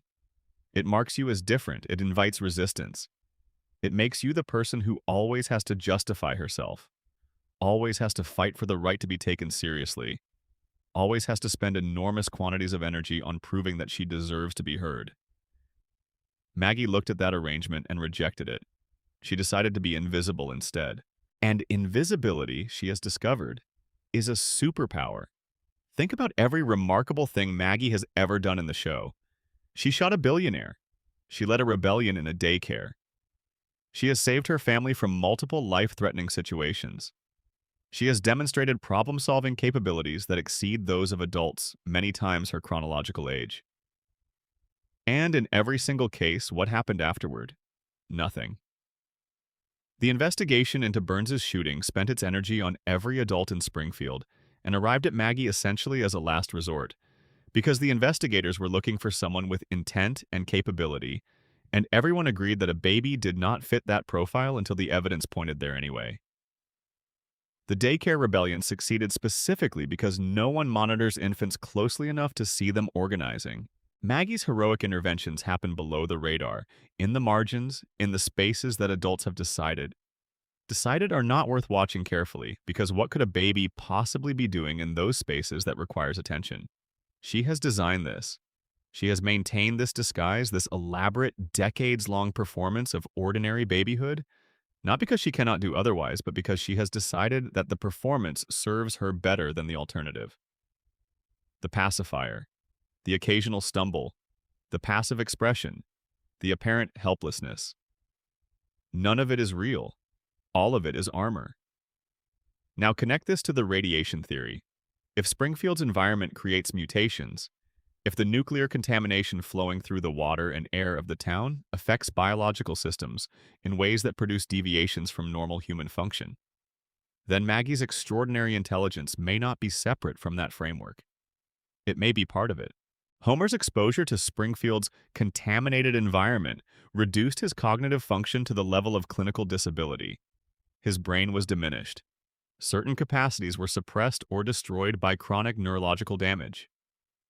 Maggie was born into that same environment, to parents who had been living in it for years, and her brain developed not in diminished directions, but in the opposite direction entirely.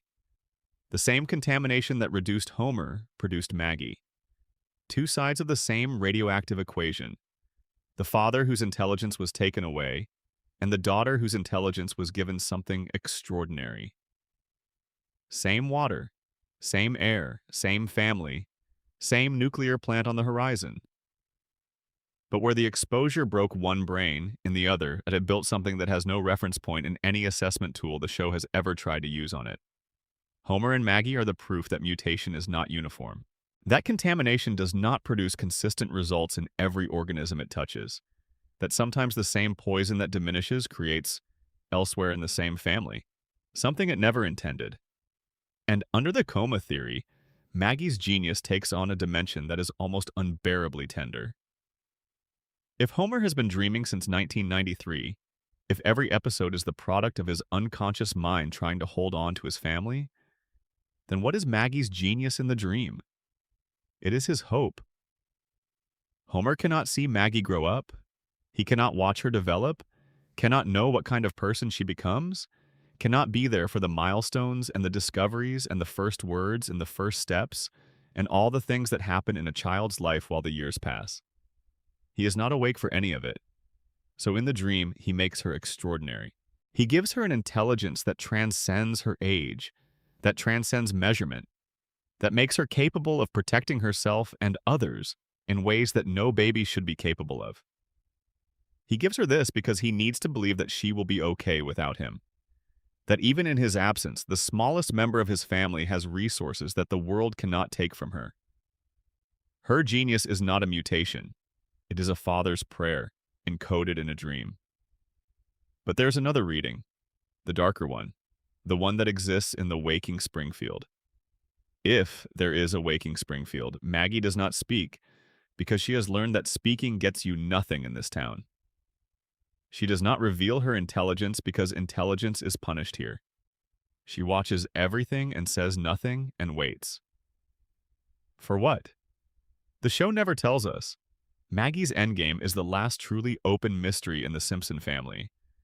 Every other character's trajectory is at least partially mapped. Homer will work at the plant until he does not. Bart will struggle through childhood indefinitely. Lisa will keep fighting and keep losing and keep getting back up. Burns will keep running his empire from behind his treatments. But Maggie has been building towards something for 36 years, in silence, below the radar, accumulating information and capability and strategic patience in quantities that her family has never thought to measure. We have seen glimpses. We have seen what she can do when she decides to act. And we know from the pattern the show has established that she acts only when she has decided the moment is right. That she does not react. She does not rush. She watches and waits and plans and then moves with a precision that leaves no room for error. Maggie Simpson is 1 year old. She cannot reliably walk across a room. She has not yet spoken a second word. And she is the most dangerous person in Springfield. She just has not decided what to do about that yet. Behind those enormous eyes, behind the pacifier and the innocent expression, and 36 years of careful, deliberate silence. Something is thinking, something is planning, something is watching the family and the town and the world with a clarity that no one around her suspects and no one around her could contain. When she moves, Springfield will not see it coming. That is exactly how she designed it. Section 7. The Prophet on the Couch. The Simpsons Predictions. Phenomenon. Every few months, like clockwork, the internet rediscovers that The Simpsons predicted something. A video appears. A screenshot goes viral. A clip from an episode that aired 10 or 15 or 25 years ago is placed side by side with a recent news headline. And the resemblance is striking enough that people stop mid-scroll and share it with the caption, "They knew. The Simpsons predicted it." Again.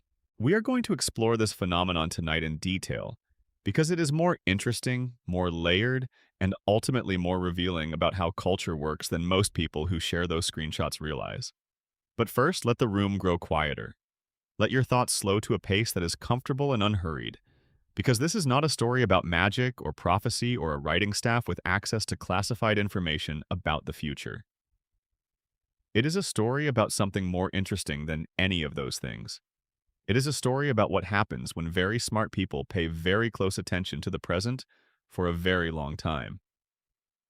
Let us go through the famous ones gently, one at a time. In the year 2000, the episode Bart to the Future depicted a future version of America in which Lisa Simpson had recently become president. And in that same episode, Lisa's predecessor in the Oval Office is identified as Donald Trump.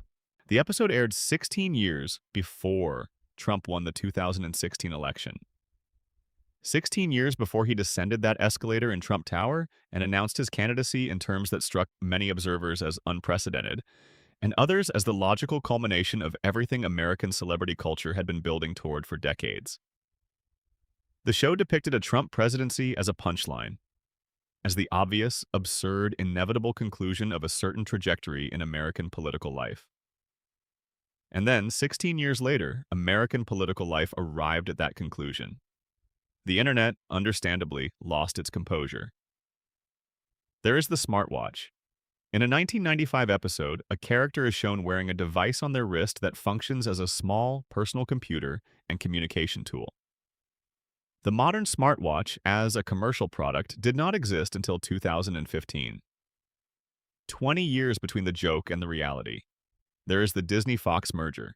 In a 1998 episode, the show depicted the Disney Corporation acquiring 20th Century Fox.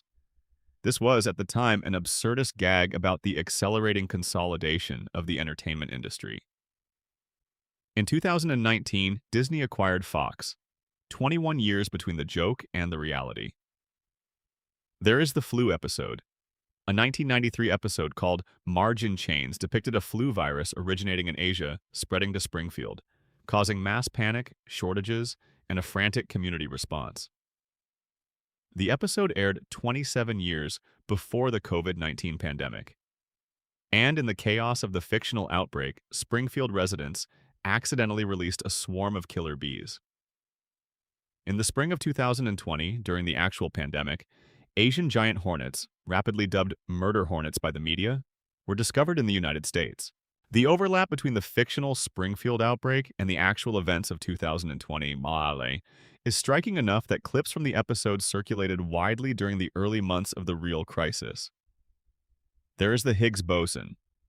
In a 1998 episode, Homer writes an equation on a blackboard that, according to physicists who have examined it, predicts a mass for the Higgs boson particle remarkably close to the value that was experimentally confirmed in 2012, 14 years later, when the Large Hadron Collider at CERN produced the definitive measurement. There is Cypress Hill and the London Symphony Orchestra. A 1996 episode featured a joke about the hip-hop group Cypress Hill accidentally booking the London Symphony Orchestra. In 2024, Cypress Hill performed with the London Symphony Orchestra at the Royal Albert Hall. 28 years between the joke and the reality. The list goes on. It goes on to the point where assembling it feels less like cataloging coincidences and more like reading a prophecy. And the temptation to reach for supernatural explanations is genuine and understandable. The show's creators have been asked about this many times, and their answers are consistent and, on the surface, deflating. Al Jean, executive producer, has offered the explanation with the most economy. If you throw enough darts, you are going to get some bullseyes. That is the whole mechanism, he suggests. Volume. The show has produced nearly 800 episodes over 36 years, each episode containing dozens of satirical observations and cultural extrapolations. When you generate that quantity of content over that span of time, statistical probability alone guarantees that some portion of it will align with future events. Bill Oakley, who ran the show during several of its most celebrated seasons, was even more direct. Most of what people call predictions, he has said, are coincidences enabled by the show's enormous output and the cyclical nature of history. The episodes are old enough that history repeats itself around them. What feels like prophecy is usually just the observation that certain patterns in human behavior recur. Fact-checking organizations have examined many of the most widely shared prediction claims and found them to be, in most cases, explicable through a combination of trend extrapolation, coincidence, and the confirmation bias that causes people to remember and share the hits while forgetting and ignoring the misses. And this last point is important enough to sit with for a moment. The Simpsons has also made thousands of predictions that did not come true. Jokes about technologies that never materialized. Jokes about political outcomes that went the other way. Cultural observations about trajectories that turned out differently than the show imagined. For every Trump presidency and Disney merger and murder hornet, there are dozens of Springfield futures that the real world never produced. Nobody screenshots those. Nobody builds viral posts around The Simpsons predicting things that did not happen. Nobody shares clips of the show forecasting events that the universe politely declined to make real. The prediction phenomenon exists, in significant part, because the internet is very good at surfacing and amplifying the occasions when a decades-old joke aligns with current events, and very bad at preserving any record of all the occasions when it did not. What we call The Simpsons predicting things is the highlight reel. The rest of the footage is lost. But here is where the story gets genuinely interesting. Because while the statistical volume argument explains most of the predictions, it does not explain all of them. Some of the coincidences are specific in ways that push past what sheer volume and probability should produce. The Trump prediction did not just forecast that a celebrity might run for president, it named Trump specifically. And when Trump actually announced his candidacy in 2015, he descended an escalator in a sequence that visually echoes the way the show depicted him. The specific detail exceeds what generic celebrity president satire would require. There is the Siegfried and Roy episode. A 1993 episode featured a parody of the famous Las Vegas magic duo, including a scene in which a white tiger attacked one of the performers. In 2003, Roy Horn was critically injured by one of their white tigers during a live performance. The specific detail, the white tiger, the performer, the attack, aligns in ways that feel like more than trend extrapolation. These cases do not fit cleanly into the dart-throwing explanation. They are too specific, too precise, too dependent on particular details that would only be verifiable in retrospect. And this is where the most interesting theory emerges. Not a theory about prophecy, not a theory about time travel or secret knowledge or a writing staff with access to classified future intelligence. A theory about cultural influence and the way a piece of media, if it is sufficiently embedded in a culture's collective imagination, can shape the future it claims only to observe. The Simpsons does not predict the future. The Simpsons shapes the future, not through any mystical mechanism, through the simple, documented, well-understood process of cultural priming. The Simpsons is one of the most watched, most quoted, most referenced, and most deeply embedded pieces of American media in history. It has been running for longer than most of its current audience has been alive. Its jokes have become part of the vocabulary that Americans use to talk about their own culture. Its observations have shaped how generations of viewers understand the world they inhabit. When The Simpsons made a joke about Trump becoming president in 2000, that joke entered the cultural bloodstream. Millions of people saw it. It became a reference point. It became the kind of thing people said at parties and shared online and thought about when they saw Trump on the news. Not as a serious prediction, as a familiar joke, as a punchline so firmly established in the culture's shared memory that, when the punchline arrived in reality, it felt not shocking but inevitable. The joke did not predict the future. The joke made the future feel familiar before it arrived. And familiarity changes what feels possible. When a cultural artifact that millions of people have absorbed depicts a certain future, it lowers the psychological threshold for that future to become acceptable. It is not propaganda, not in the intentional sense. It is more subtle than that. It is the way that stories we have already told ourselves make the events of the world feel like things we have seen before rather than things that could not possibly be real. When Disney bought Fox, the cultural response was not shock. It was recognition. Of course, The Simpsons already told us this was where things were going. The show's satire made consolidation feel inevitable because for 20 years it had been depicting consolidation as the obvious punchline of a joke that was already mostly told. When the punchline finally arrived, it arrived in a context that had been culturally prepared for it for 2 decades. Springfield does not reflect America. America has been slowly becoming Springfield. The show held up a mirror for 36 years, and enough people stared into it long enough that they started to resemble what they saw. The incompetent government, the corrupt billionaire, the population too distracted to notice how comprehensively they are being managed, the endless cycle of catastrophe and reset, the collective amnesia that allows the same mistakes to recur without consequence. These are not things The Simpsons invented as satire. They are things The Simpsons observed and named. And by naming them, by making them visible and recognizable and funny, the show made them part of the furniture of American consciousness, part of the scenery, the things that are just how things are around here. Which brings us back to where we started. Springfield is not a prediction of where America was headed. Springfield is a diagnosis of where America already was. The show just wrote it down first. And then, because the show was embedded deeply enough in the culture that its observations shaped perception, the culture kept producing events that confirmed the diagnosis. It is not prophecy. It is the feedback loop between a very perceptive piece of storytelling and a very large audience that internalized its observations for 36 years. The show wrote so many possible futures that some of them were guaranteed to materialize. And the ones that did are the only ones the internet keeps. Close your eyes now, or let them soften, and think about what that means for how we understand the world around us. The stories we absorb, the jokes we share, the fictional futures we learn to find familiar, all of them are quietly shaping which real futures feel possible, feel inevitable, feel like things that were always going to happen. Springfield is everywhere, not because the writers knew, because we were watching. Section 8. The Mother Who Vanished. Mona Simpson's Conspiracy. For the first 6 seasons of The Simpsons, Homer's mother was dead. This was not a mystery. It was not a thread that the show was slowly spinning out toward a revelation. It was simply a fact about Homer's background, stated early, accepted without question, and never examined any further. Homer's mother had died when he was young. Abe had raised him alone. There was a grave somewhere in Springfield that bore her name, and Homer had presumably visited it at some point during those first 6 years and felt the particular grief of someone who lost a parent too early.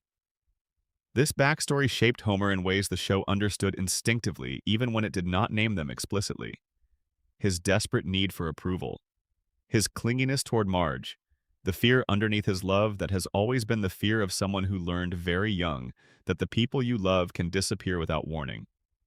His tolerance of humiliation and mistreatment from his employer, his willingness to endure being forgotten and disrespected and overlooked, because the alternative, being truly alone, was something Homer's psychology had categorized as the worst possible outcome.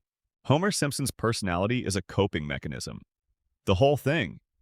The cheerfulness, the impulsiveness, the food obsession, the sentimentality, the way he throws himself into every new experience with a totality that looks like joy, but is also, always, the behavior of someone who is constantly trying to fill a space that was opened in childhood and has never closed. The space left by his mother. In Season 7, the show revealed that the space had been created by a lie. The episode is called Mother Simpson. It is November 19th, 1995. And it is, by wide consensus among longtime Simpsons fans, one of the finest episodes the show has ever produced. Through a series of plot contrivances that involve Homer faking his own death to avoid a work cleanup day, Homer ends up at the Hall of Records in Springfield, attempting to correct an administrative error. And while he's there, he discovers something that changes the understanding of his own life. His mother is alive. She never died. The grave Abe showed him was not hers. It was the grave of Walt Whitman, the poet, and Abe had been presenting a famous writer's headstone as his wife's burial site to a child who had no way of knowing the difference. Homer's mother had been alive for every year of his life. Every year he spent believing himself to be a boy whose mother died young. She was out there somewhere.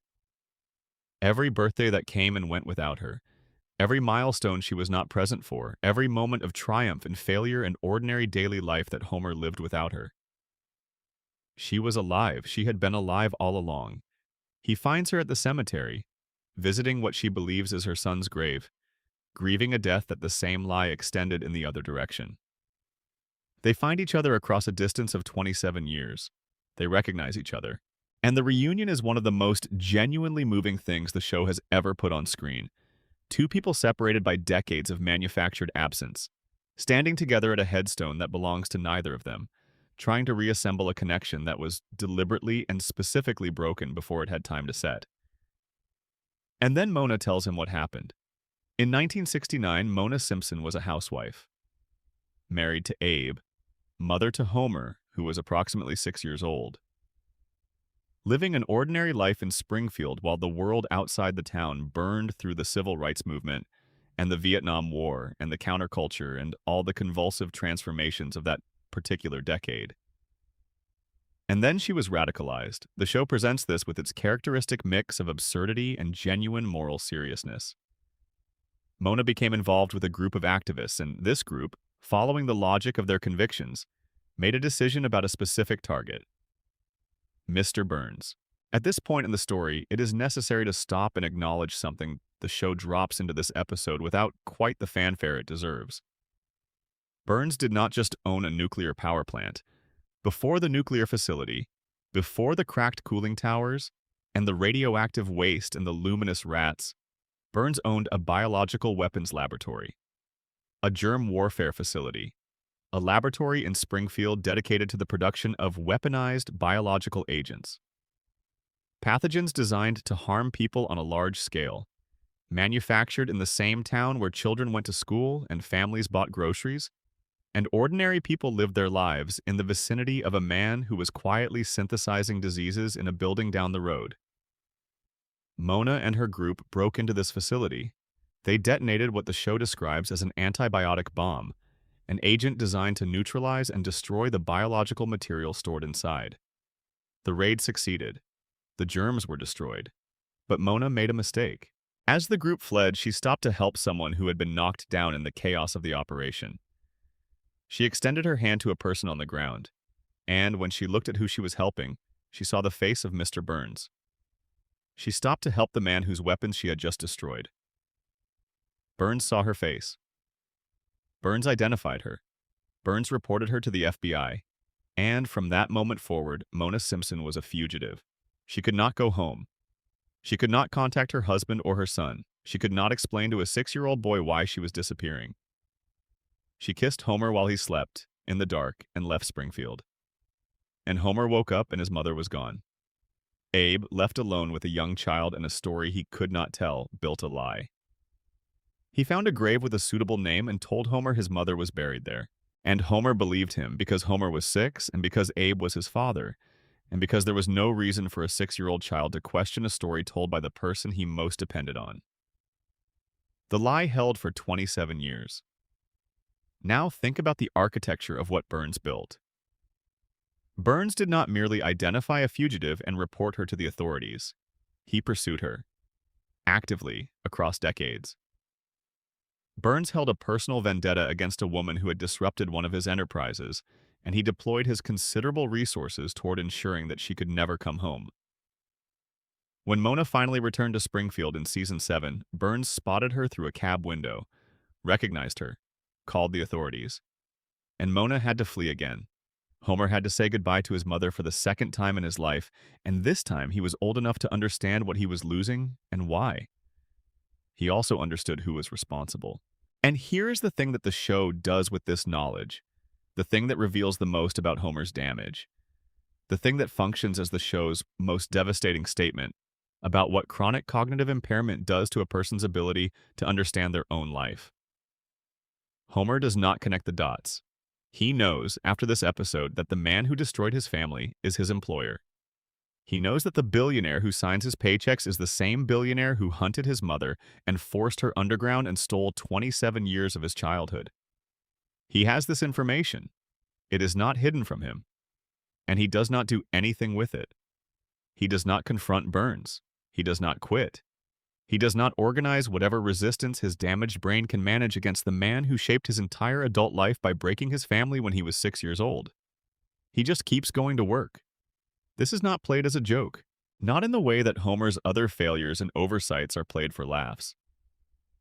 This moment is played as tragedy, as the show's acknowledgement that some damage runs so deep that the person it was done to cannot access the understanding they would need to process it, let alone respond to it. Burns did not just ruin Mona's life, he engineered Homer's. By driving Mona away when Homer was a child, Burns produced a specific kind of adult, an adult who grew up without a mother, who learned early that love is temporary and people leave, who developed a desperate hunger for approval and an abnormally high tolerance for mistreatment from authority figures, who would work at a dangerous facility for decades without substantive complaint because the alternative, being truly alone, was categorized by his deepest psychology as worse than anything a job could do to him. Burns needed that kind of worker.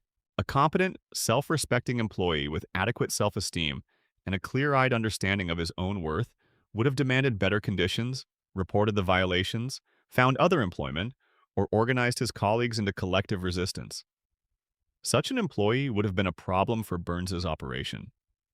Homer, broken by grief at 6 years old, damaged further by the environment Burns's facility created, kept compliant by a combination of emotional neediness and chemical impairment, was the ideal employee.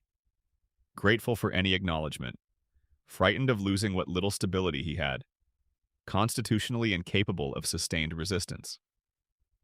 The show confirms the depth of this arrangement in a later revelation. It is established that Burns committed a crime and Abe discovered evidence of it. In exchange for Abe's silence, Burns guaranteed Homer's job security at the plant. No matter how many violations, no matter how many incidents, no matter how catastrophically Homer failed at his stated responsibilities, Homer would not be permanently removed from his position. 742 documented errors at the time of a particular episode. 742. And Homer kept his job through all of them. This was not cartoon convenience. This was a contractual obligation, brokered in secret between Homer's father and Homer's mother's persecutor, maintained across decades, and never explained to Homer because explaining it would require explaining everything else. The Biological Weapons Facility, the FBI, the 27 years in the underground, the grave in the Springfield Cemetery with Walt Whitman's name on it, 3 generations of Simpsons broken and managed and bent into useful shapes by one man's vindictiveness and power. Mona fought and lost everything. Abe made a deal with the devil and buried the truth in a grave. Homer inherited the consequences of both and spent his adult life not quite understanding why his life felt so heavy, why the fog never fully cleared, why the same man who could not remember his name was somehow also the axis around which everything important in Homer's world revolved. Burns took Homer's potential when Homer was 6 years old, and then he hired the diminished version of what Homer became. Mona Simpson died in a later season. Her death episode is one of the quietest and most genuinely heartbreaking things the show has produced in its long run. No joke, no reset, just a man holding his mother's hand while she goes, watching her leave him a final time in a way that cannot be undone or revisited or dreamed away. The Simpsons is a comedy. It has always been a comedy, but this underneath all of it is what the comedy is built on top of. A family that was broken deliberately. A mother who ran and could not come back. A son who grew up in the absence of the love that should have been there and compensated for it in all the ways we have been watching him compensate for 36 years. A town poisoned by the man who did all of this, managed by the silence of the people who knew, run on electricity generated by the thing that took everything. Burns always wins. In Springfield, the man with the money writes the rules, and the rules say Homer Simpson will work at the power plant until he dies because his grandfather made a deal and his mother made a choice, and the richest man in town needed a broken man in Sector 7G. And Homer was broken before he ever clocked in. Let that settle now.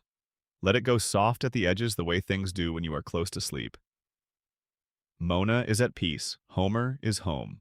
The plant is still running on the horizon, its lights visible from every window on Evergreen Terrace, providing the electricity that keeps the television on and the refrigerator cold and the house warm in the Springfield night. And somewhere in that house, Homer is on the couch, right where Burns always knew he would be. Section 9. the town with no address. Where is Springfield? Someone has been trying to find Springfield on a map for 36 years. Millions of people, actually, armed with atlases and GPS tools and the collective analytical power of internet communities spanning multiple countries and decades. Armed with every clue the show has ever dropped about the town's location, which is to say armed with an enormous quantity of contradictory, mutually exclusive, internally inconsistent geographic information that points simultaneously in every direction and in no direction at all. No one has found Springfield on a map. No one will. Not because the clues are insufficient, though they are insufficient, and not because the show has simply neglected to establish a location, though the writers have certainly been cavalier about consistency on this point.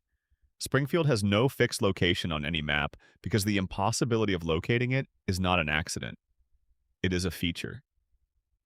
Let us walk through what the show has told us, slowly, in the easy way you examine something when there is no urgency and no need to arrive anywhere in particular. Springfield has an ocean. It has a harbor where ships come and go, and at various points the show has depicted characters heading to the waterfront for purposes that require a functioning coastal setting. This places Springfield near a coast. Several coasts, actually, depending on the episode, because Springfield has been depicted adjacent to bodies of water that correspond to both the Atlantic and the Pacific, depending on which way the story needs the geography to go. Springfield has mountains. In some episodes, they are immediately adjacent to the town. In others, they are visible from a distance. In others, they are close enough to ski at on a day trip. The kind of mountains vary. Some resemble the Rockies. Some look like the Appalachians. Some are generic animated peaks that could be anywhere. Springfield has a desert. Springfield has farmland that looks like the Midwest. Springfield has forests. Springfield has been shown adjacent to what looks like the Great Plains, and also adjacent to what looks like the Deep South, and also adjacent to what looks like New England in autumn. Springfield is, geographically, every American landscape simultaneously. The clues from individual episodes contradict each other comprehensively. Lisa's area code has been given as 636, which is a Missouri area code, but the state abbreviation for Springfield has been shown as NT, which is not a state. Springfield has been described as bordering Ohio, Nevada, Maine, and Kentucky across different episodes, which would require a geographic configuration that has no analog in any known reality. When Homer once called the state capital, the voice on the other end identified the state as one beginning with a vowel. This narrows the field to approximately 8 states, which is a reduction, but hardly a solution. Matt Groening, the show's creator, gave an interview in 2012 in which he revealed that he had named the town after Springfield, Oregon, the town near Portland where he grew up. He said this openly, apparently sincerely, with what seemed like genuine relief at finally being able to answer a question that fans had been asking for 23 years. For approximately 48 hours, the mystery was solved, and then the show continued producing episodes that placed Springfield in geographic contexts inconsistent with Oregon. The writers did not honor the creator's confession. They kept the mystery alive. Not because they forgot what Groening had said, but because the mystery was doing something useful that the answer could not do. The mystery makes Springfield universal. If Springfield is in Oregon, then it belongs to people who know Oregon. It belongs to the Pacific Northwest, to a specific climate and a specific culture and a specific regional identity. It becomes a place with all the limitations that places have, with all the ways that being somewhere specific makes you not somewhere else. Springfield, with no fixed location, belongs to everyone.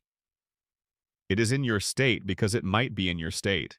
It is your town because it could be your town. The mountains you can see from Springfield could be the mountains you can see from your own backyard, and the coastal water could be the coast you grew up near, and the climate could match your own, and the slightly run-down, slightly hopeful, slightly dysfunctional quality of the place could describe the town you actually live in. Springfield is the archetypal American town because it has been kept free of the one thing that would make it merely one American town: location.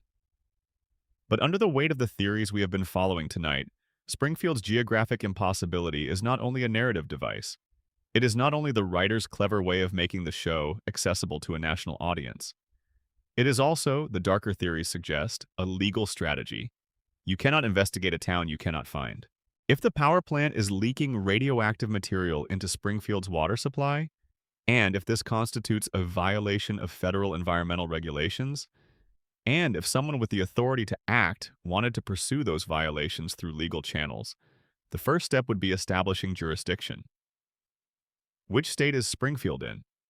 Which regulatory body is responsible? Which EPA regional office has authority over this particular facility? And the answer, in Springfield's case, is always inconclusive.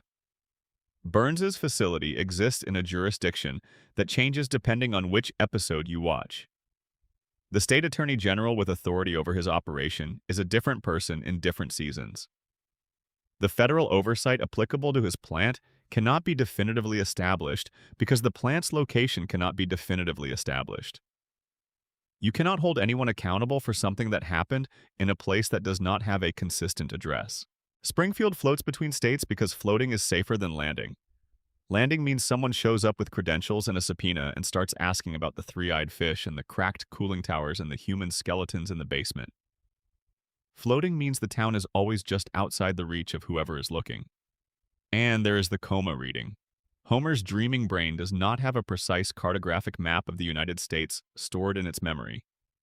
It has impressions, fragments, the emotional residue of every place Homer has ever been or seen or imagined, mountains from a vacation he barely remembers, an ocean he saw on television, a desert he drove through once, farmland from a road trip that exists in his memory as a vague golden warmth rather than a specific set of geographic coordinates. His unconscious mind assembled Springfield from all of this, layering these fragments on top of each other without regard for the physical impossibility of the result. Because dreams do not obey geography, dreams obey emotion. And Springfield feels like America because it is made from Homer's memory of America, which is scattered and incomplete and held together by longing rather than longitude. The principle in the Popper theory offers its own reading.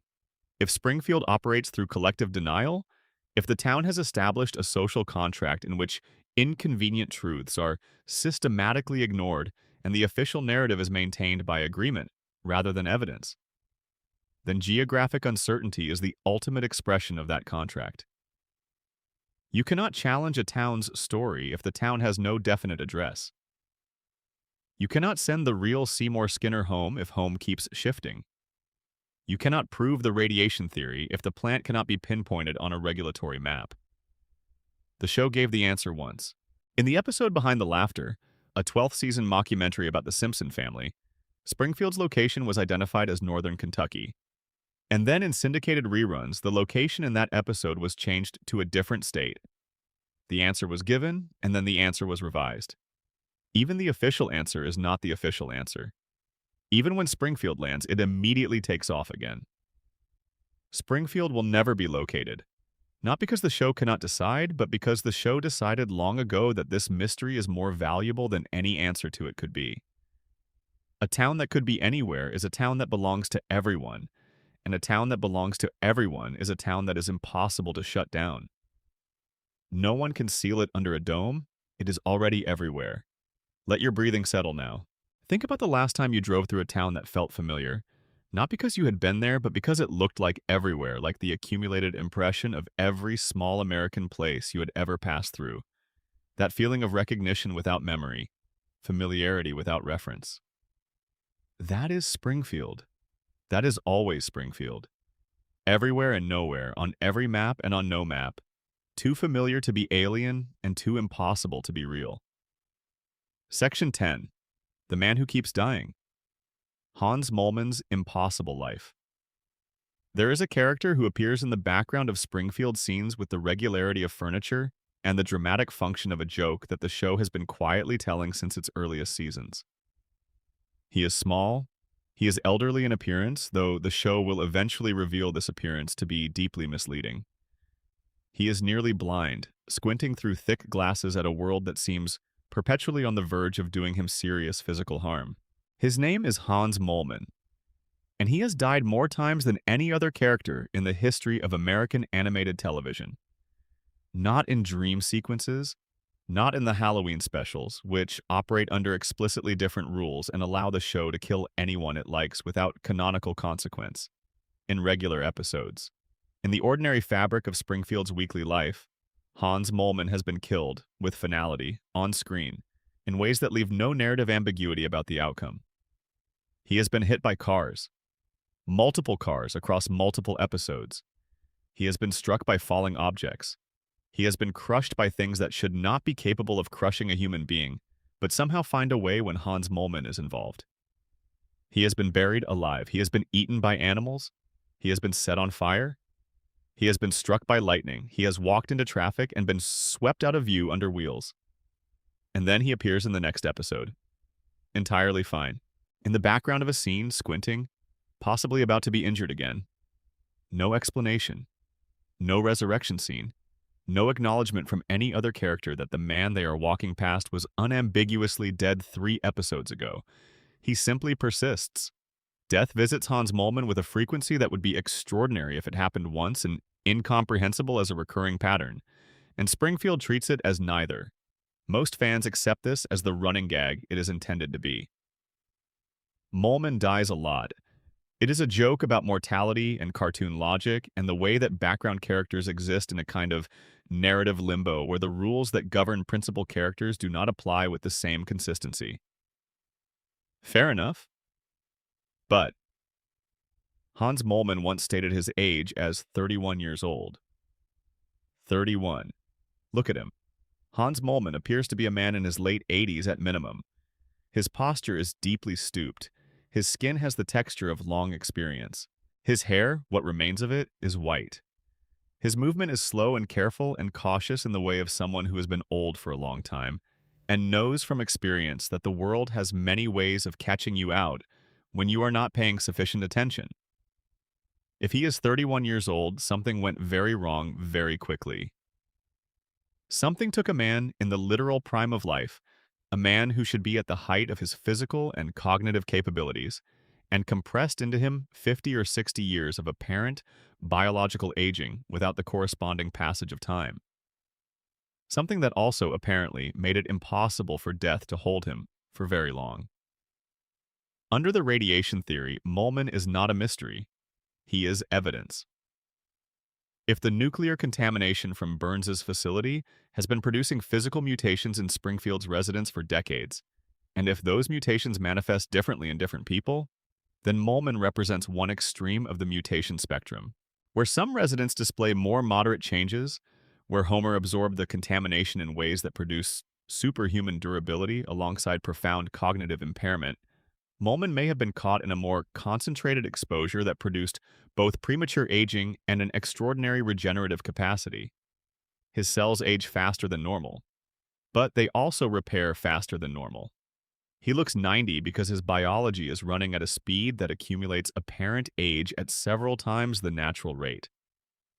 And he survives everything because the same accelerated cellular process that aged him rapidly also made his body extraordinarily efficient at rebuilding itself after catastrophic damage.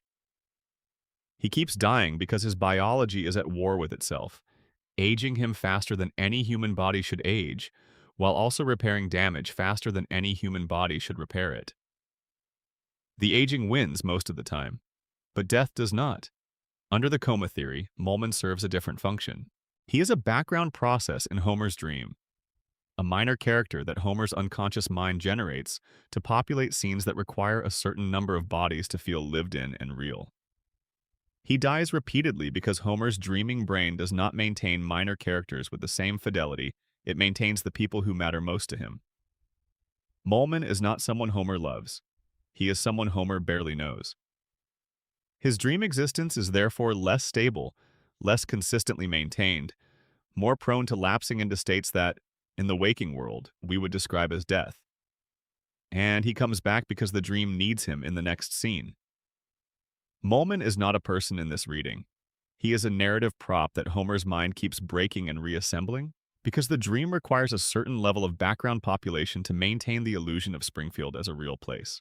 Under the collective denial framework, Molman's deaths are simply the most extreme example of a pattern we have already observed.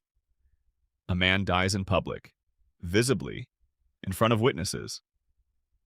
Springfield does not notice. No one investigates. No one calls for an ambulance. No one asks how or why or what this means for the rest of the community.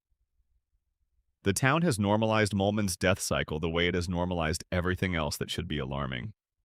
The three-eyed fish, the billionaire who glows in the dark, the shooting of the richest man in town, the principal who turned out to be an imposter, and a small elderly man who keeps dying and keeps coming back. It all goes into the same category in Springfield, the category of things that happen and are never discussed. Springfield forgets the dome. Springfield forgets the shooting's unresolved questions. Springfield forgets the Tamzarian revelations. And Springfield forgets Hans Molman, fresh from his most recent death, squinting in the background of next week's episode, ready to be forgotten again when the next thing happens that should change everything but will not. The pattern holds. The town maintains its agreement. And Molman persists 31 years old and ancient, unkillable and perpetually almost dead, shuffling through the streets of a town that will never notice him and will never miss him when he is gone, because he will not be gone for long. Because in Springfield, nothing is ever gone for long, because Springfield decided it a long time ago that nothing it has ever lost is really lost. Not even the dead. Not even Hans Molman. Section 11. The Saint Next Door. Ned Flanders' Dark Secret. Right next door to the Simpsons, close enough that Homer can see the light in his neighbor's windows from his own living room, lives a man who is, by almost every objective measurement, a better person than Homer Simpson in every conceivable way. He is kind. He is generous. He maintains his property with a care that stands in quiet reproach to everything Homer does to the house next door. He is devout, attending church with a consistency and sincerity that makes the Simpsons' own sporadic appearances feel like the diplomatic gestures they are. He is physically fit in the way of someone who has maintained healthy habits with genuine commitment rather than periodic resolution. He is financially responsible. He is a good father to his sons. He is a good neighbor to everyone on Evergreen Terrace. His name is Ned Flanders, and the show punishes him for all of this without mercy or respite. The punishments are not metaphorical. They are specific and physical and documented across the show's entire run. His business was nearly destroyed, his house was demolished by a hurricane and then rebuilt so badly by a community work party that the new version collapsed immediately. His wife was killed. His wife was killed because Homer Simpson was avoiding T-shirts. At the Springfield Speedway, during an event, a T-shirt cannon misfired. The shirts were heading toward Homer, who ducked and weaved to avoid them, redirecting their trajectory. One of the shirts struck Maud Flanders in the bleachers. She fell. She died. Maud Flanders, Ned's wife and the mother of his children, died because Homer was selfishly avoiding free clothing. And Ned forgave him. Because that is what Ned does. He forgives, he turns the other cheek. He absorbs everything that the world and his neighbor and random chance and Springfield's general tendency toward catastrophe throws at him. And he responds with grace and patience and an unwavering expression of faith that God has a plan and that suffering serves some purpose that will become clear in time. Except there was an episode where Ned snapped. The hurricane destroyed his house. The community tried to rebuild it. The result was a structural catastrophe that would not have been accepted as a house by any reasonable building inspector anywhere. It fell apart immediately. And in the aftermath, surrounded by the wreckage of his home that had been created in the first place by a natural disaster, and made worse by the inadequate response of the community he had spent his entire adult life being a generous member of, Ned lost it. He screamed. He insulted people. He said things he had been holding inside for decades. He cataloged the specific ways in which everyone around him had failed to live up to the standards they all claimed to hold. He was honest, rawly and completely honest, for perhaps the first time anyone in Springfield had ever seen him be honest. And then he was institutionalized. He was sent to a mental health facility, and there a doctor examined him. And what the doctor found is the piece of information that reframes every single thing we have ever understood about Ned Flanders. Ned's niceness is not natural. When Ned was a child, he was uncontrollable.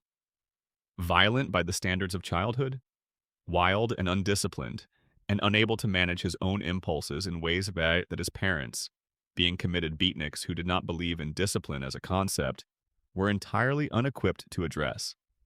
They took him to a psychiatrist. And the psychiatrist spent years conditioning the aggression out of him.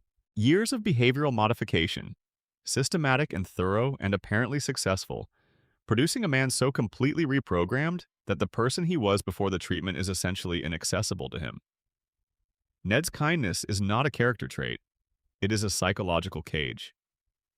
Built around a feral and angry child by a doctor who rewired his responses to suppress the very capacity for rage that would have been the appropriate response to everything Springfield has since done to him. Read everything about Ned differently now. His patience with Homer is not saintly. It is pathological. He cannot express anger because his brain was trained to suppress it before he was old enough to understand what was being done to him. His faith is not spiritual conviction. It is a framework he needs to explain why he keeps suffering, despite doing everything that is supposed to prevent suffering. His forgiveness of Homer after Maud's death is not grace. It is the conditioned reflex of a man who is programmed, at a fundamental level, to never allow himself to feel what he has every reason to feel. And the show knows this. The show has shown us exactly what lives underneath the conditioning. When the conditioning fails, when the cage breaks open, what emerges is not violence.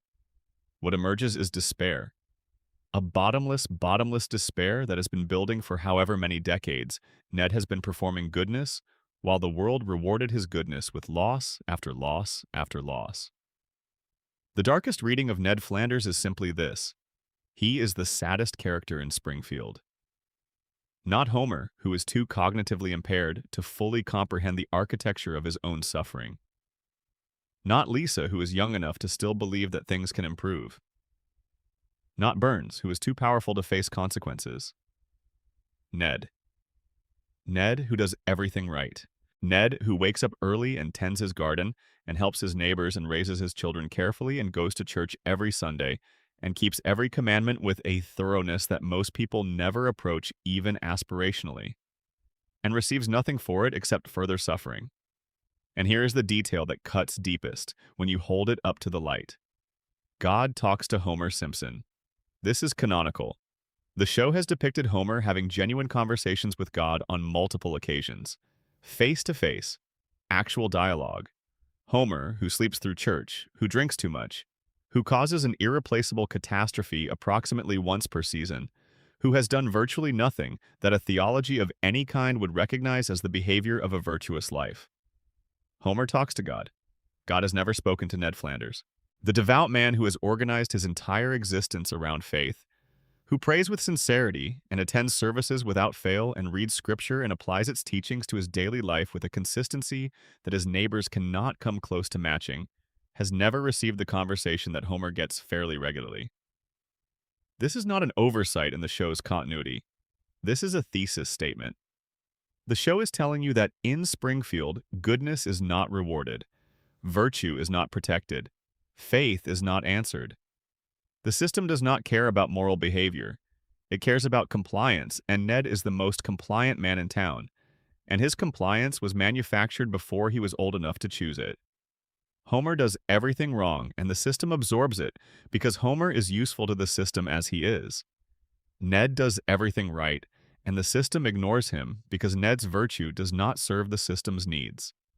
They live next door to each other. They have lived next door to each other for 36 years. And the gap between them, the gap between the man who tries without reward and the man who fails without consequence, has never narrowed by a single inch. Because in Springfield, the gap is structural. It was built into the town. It is maintained by the same forces that maintain everything else in Springfield. The radiation, the coma, the collective denial, the billionaire's empire, all of it conspiring to keep everyone exactly where they are. Homer on the couch, Ned in the church, Burns at the top, and the gap between virtue and reward permanently open, like a window that has been stuck in the same position for so long that no one can remember what it would mean to close it. Sleep now. Let Ned say his prayers in the house next door. Let the light go out in his window. He will be back tomorrow, patient and impossible, and performing the exhausting theater of goodness in a town that has never learned to deserve it. Section 12. The loop that never breaks. The floating timeline and what we're really holding on to. We have been in Springfield for a long time tonight. We have walked its streets in the dark. We have stood at the base of those cracked cooling towers and felt the low, persistent hum of something running inside them that should not still be running. We have sat at Homer's hospital bedside while his brain spins out dreams of the family he loves. We have followed the sundial clue to its ambiguous conclusion, watched Burns glow in the trees, listened to Maggie's silence with new ears, followed Mona's story to its shattering end. We have been through every theory, every mystery, every buried thread and unresolved question and deliberately cultivated ambiguity. And they all, every single one of them, eventually arrive at the same place. The floating timeline. The fact that no one in Springfield ages. This is the central, organizing mystery of the entire show, the one around which every other mystery orbits, the one that both causes and reflects everything strange about this place. Bart has been 10 years old since 1989. Lisa has been 8. Maggie has been 1. Homer and Marge have been in their mid-30s. The same ages, the same faces, the same family, in the same house on the same street for 36 real years, during which 0 Springfield years have passed. The industry term is a floating timeline. The present is always the viewer's present. The characters update their cultural references, their technology, their awareness of the world, but not their ages. Not their faces, not the size of their children or the gray in Homer's thin remaining hair, or the particular way Marge's tower has been resisting gravity since before some of the show's current audience was born. We have heard what each theory says about this. The radiation theory says the characters do not age because their biology has been fundamentally altered at the cellular level by decades of nuclear contamination. The town resets after catastrophes because the population's memory function is compromised by chronic neurological damage. Homer survives fatal injuries because his mutated body has developed an extraordinary regenerative capacity. Burns stays alive because he has the resources to maintain the medical infrastructure required to keep his radiation-dependent biology running. The coma theory says nobody ages because they exist inside the frozen mind of an unconscious man who went to sleep in April of 1993 and has not woken up since. His children cannot age in his dream because he never saw them older. His wife cannot change because his last memory of her is the version that is frozen in the dream. The dream preserves his world exactly as he last knew it, because that is what love does when it cannot move forward. It holds. The collective denial theory from the principal and the pauper says that Springfield's characters do not age because the town collectively chooses not to acknowledge the passage of time. The same vote that made Armin Tamzarian into Seymour Skinner and exiled the truth from the community on a train, that same mechanism is operating continuously, silently, on the fact of time itself. If we agree not to acknowledge that years have passed, then functionally years have not passed. If we make it illegal to say that the children are older, then the children are not older. Reality is whatever Springfield agrees it to be.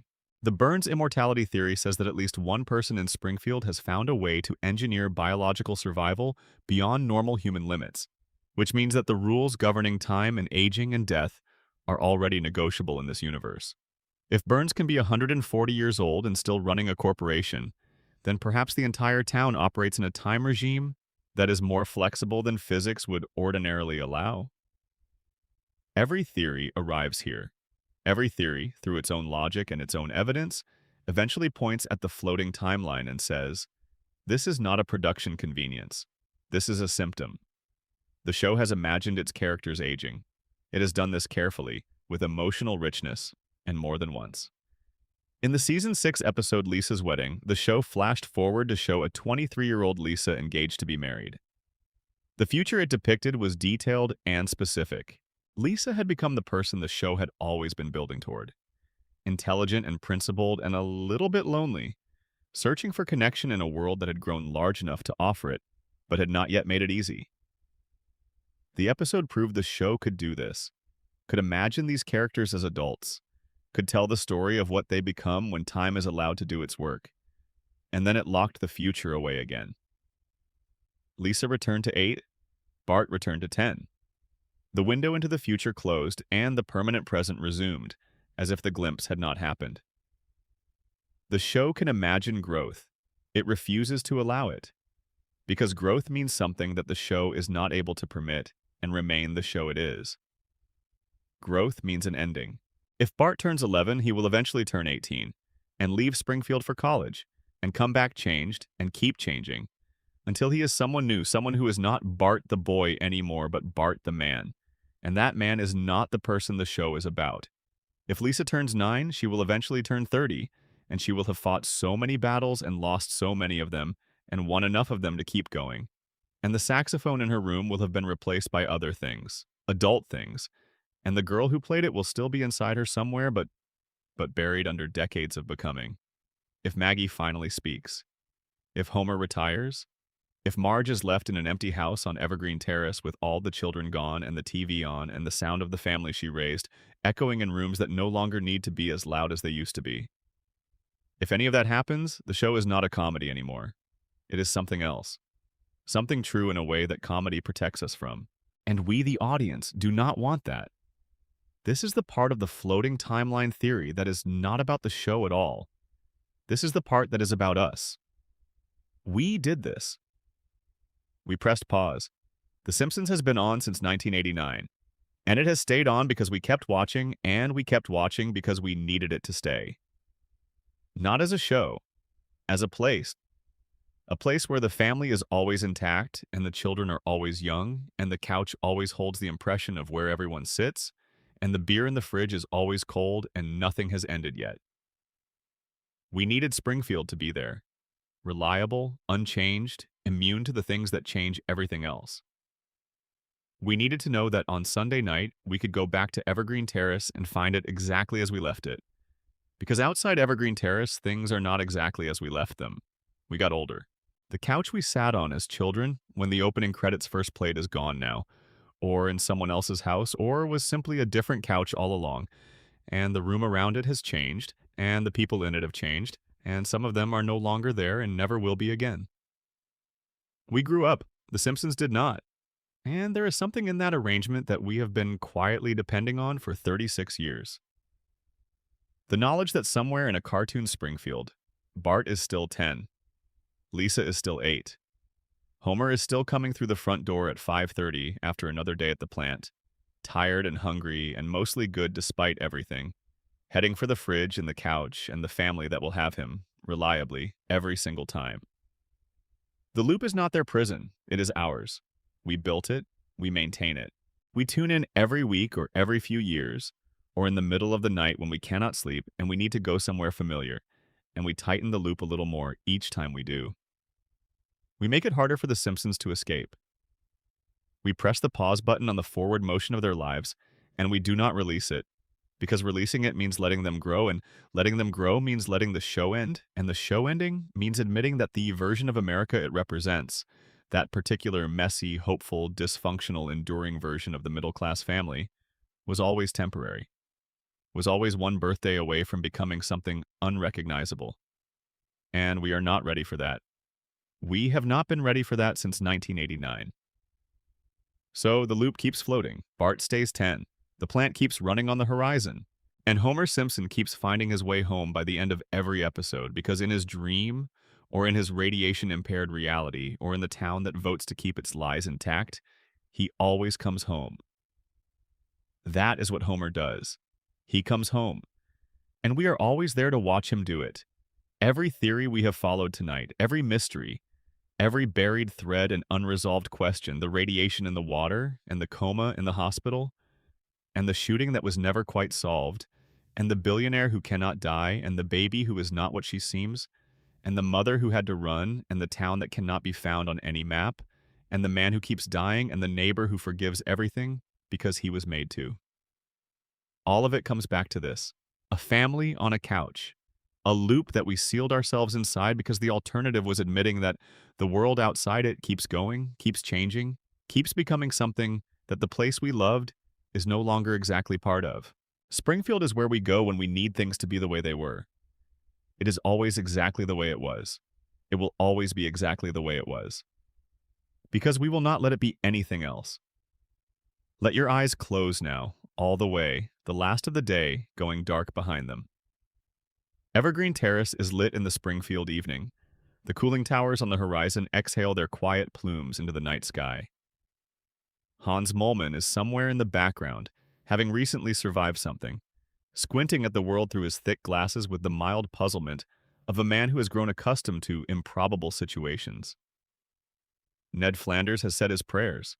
His light has gone out. In the hospital somewhere in this town, or in the house, depending on which theory you believe, Homer Simpson is somewhere in the warm dark, dreaming or sleeping or simply being the particular and beloved person he has always been, too large and too stubborn and too thoroughly himself to be anything else. Marge is nearby.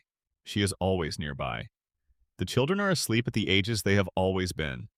Bart still 10, Lisa still 8, Maggie still 1, watching even in her sleep, processing, planning, waiting for the right moment that she alone knows is coming. And Burns is in his mansion, glowing faintly, his treatments administered precisely on schedule, his diseases in their perfect, impossible equilibrium, his empire intact, his grudges maintained, his extraordinary and terrible life continuing into another week. All of it exactly as it was. All of it exactly as it will be. The loop is running. Springfield is still there. And somewhere in a house that does not exist on any map, but exists in every heart that has ever needed a home to return to in the dark, a television is on. The Simpsons are on the couch. They are not going anywhere. Neither are we. And that is what the floating timeline really is when you look at it from the outside. It is not a failure of imagination. It is not laziness, and it is not disrespect for the audience's intelligence. It is the show's final, deepest, most honest statement about the relationship between a story and the people who need it. The Simpsons could have let the family age. It could have made the brave and devastating choice to let Bart graduate elementary school, let Lisa become a teenager, and then a young woman, and then someone entirely her own. Let Maggie learn to walk, and then to run, and then to leave. Let Homer and Marge enter the quieter, more fragile chapter of a marriage after 30 years. The show had the writers, the talent, the cultural platform to do any of that. It chose not to. And the reason it chose not to is the same reason you are still watching. The same reason any of us are still watching. Because the moment the Simpsons grow up is the moment they stop being the Simpsons. They become something else. Something real and therefore something mortal, something that can be lost. And we cannot afford to lose them. Not because they are irreplaceable as a television program, though 36 seasons of cultural embedding makes that argument reasonable, but because they are irreplaceable as a place. There are people watching The Simpsons tonight who are watching it with parents who are now gone. People watching it in the same room where they watched it as a child, in a house that is otherwise completely transformed. People watching it on a phone in a hospital room, or in a new apartment in a city they barely know yet, or in a house full of their own children who have discovered it fresh, and experiencing that particular dislocation of watching something ancient feel new through someone else's eyes.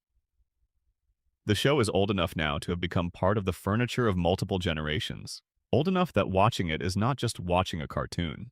It is a form of time travel, a way of visiting a version of yourself from before, of sitting for 22 minutes in the world as it existed when you were younger and the couch was different, and the people around you were all still there.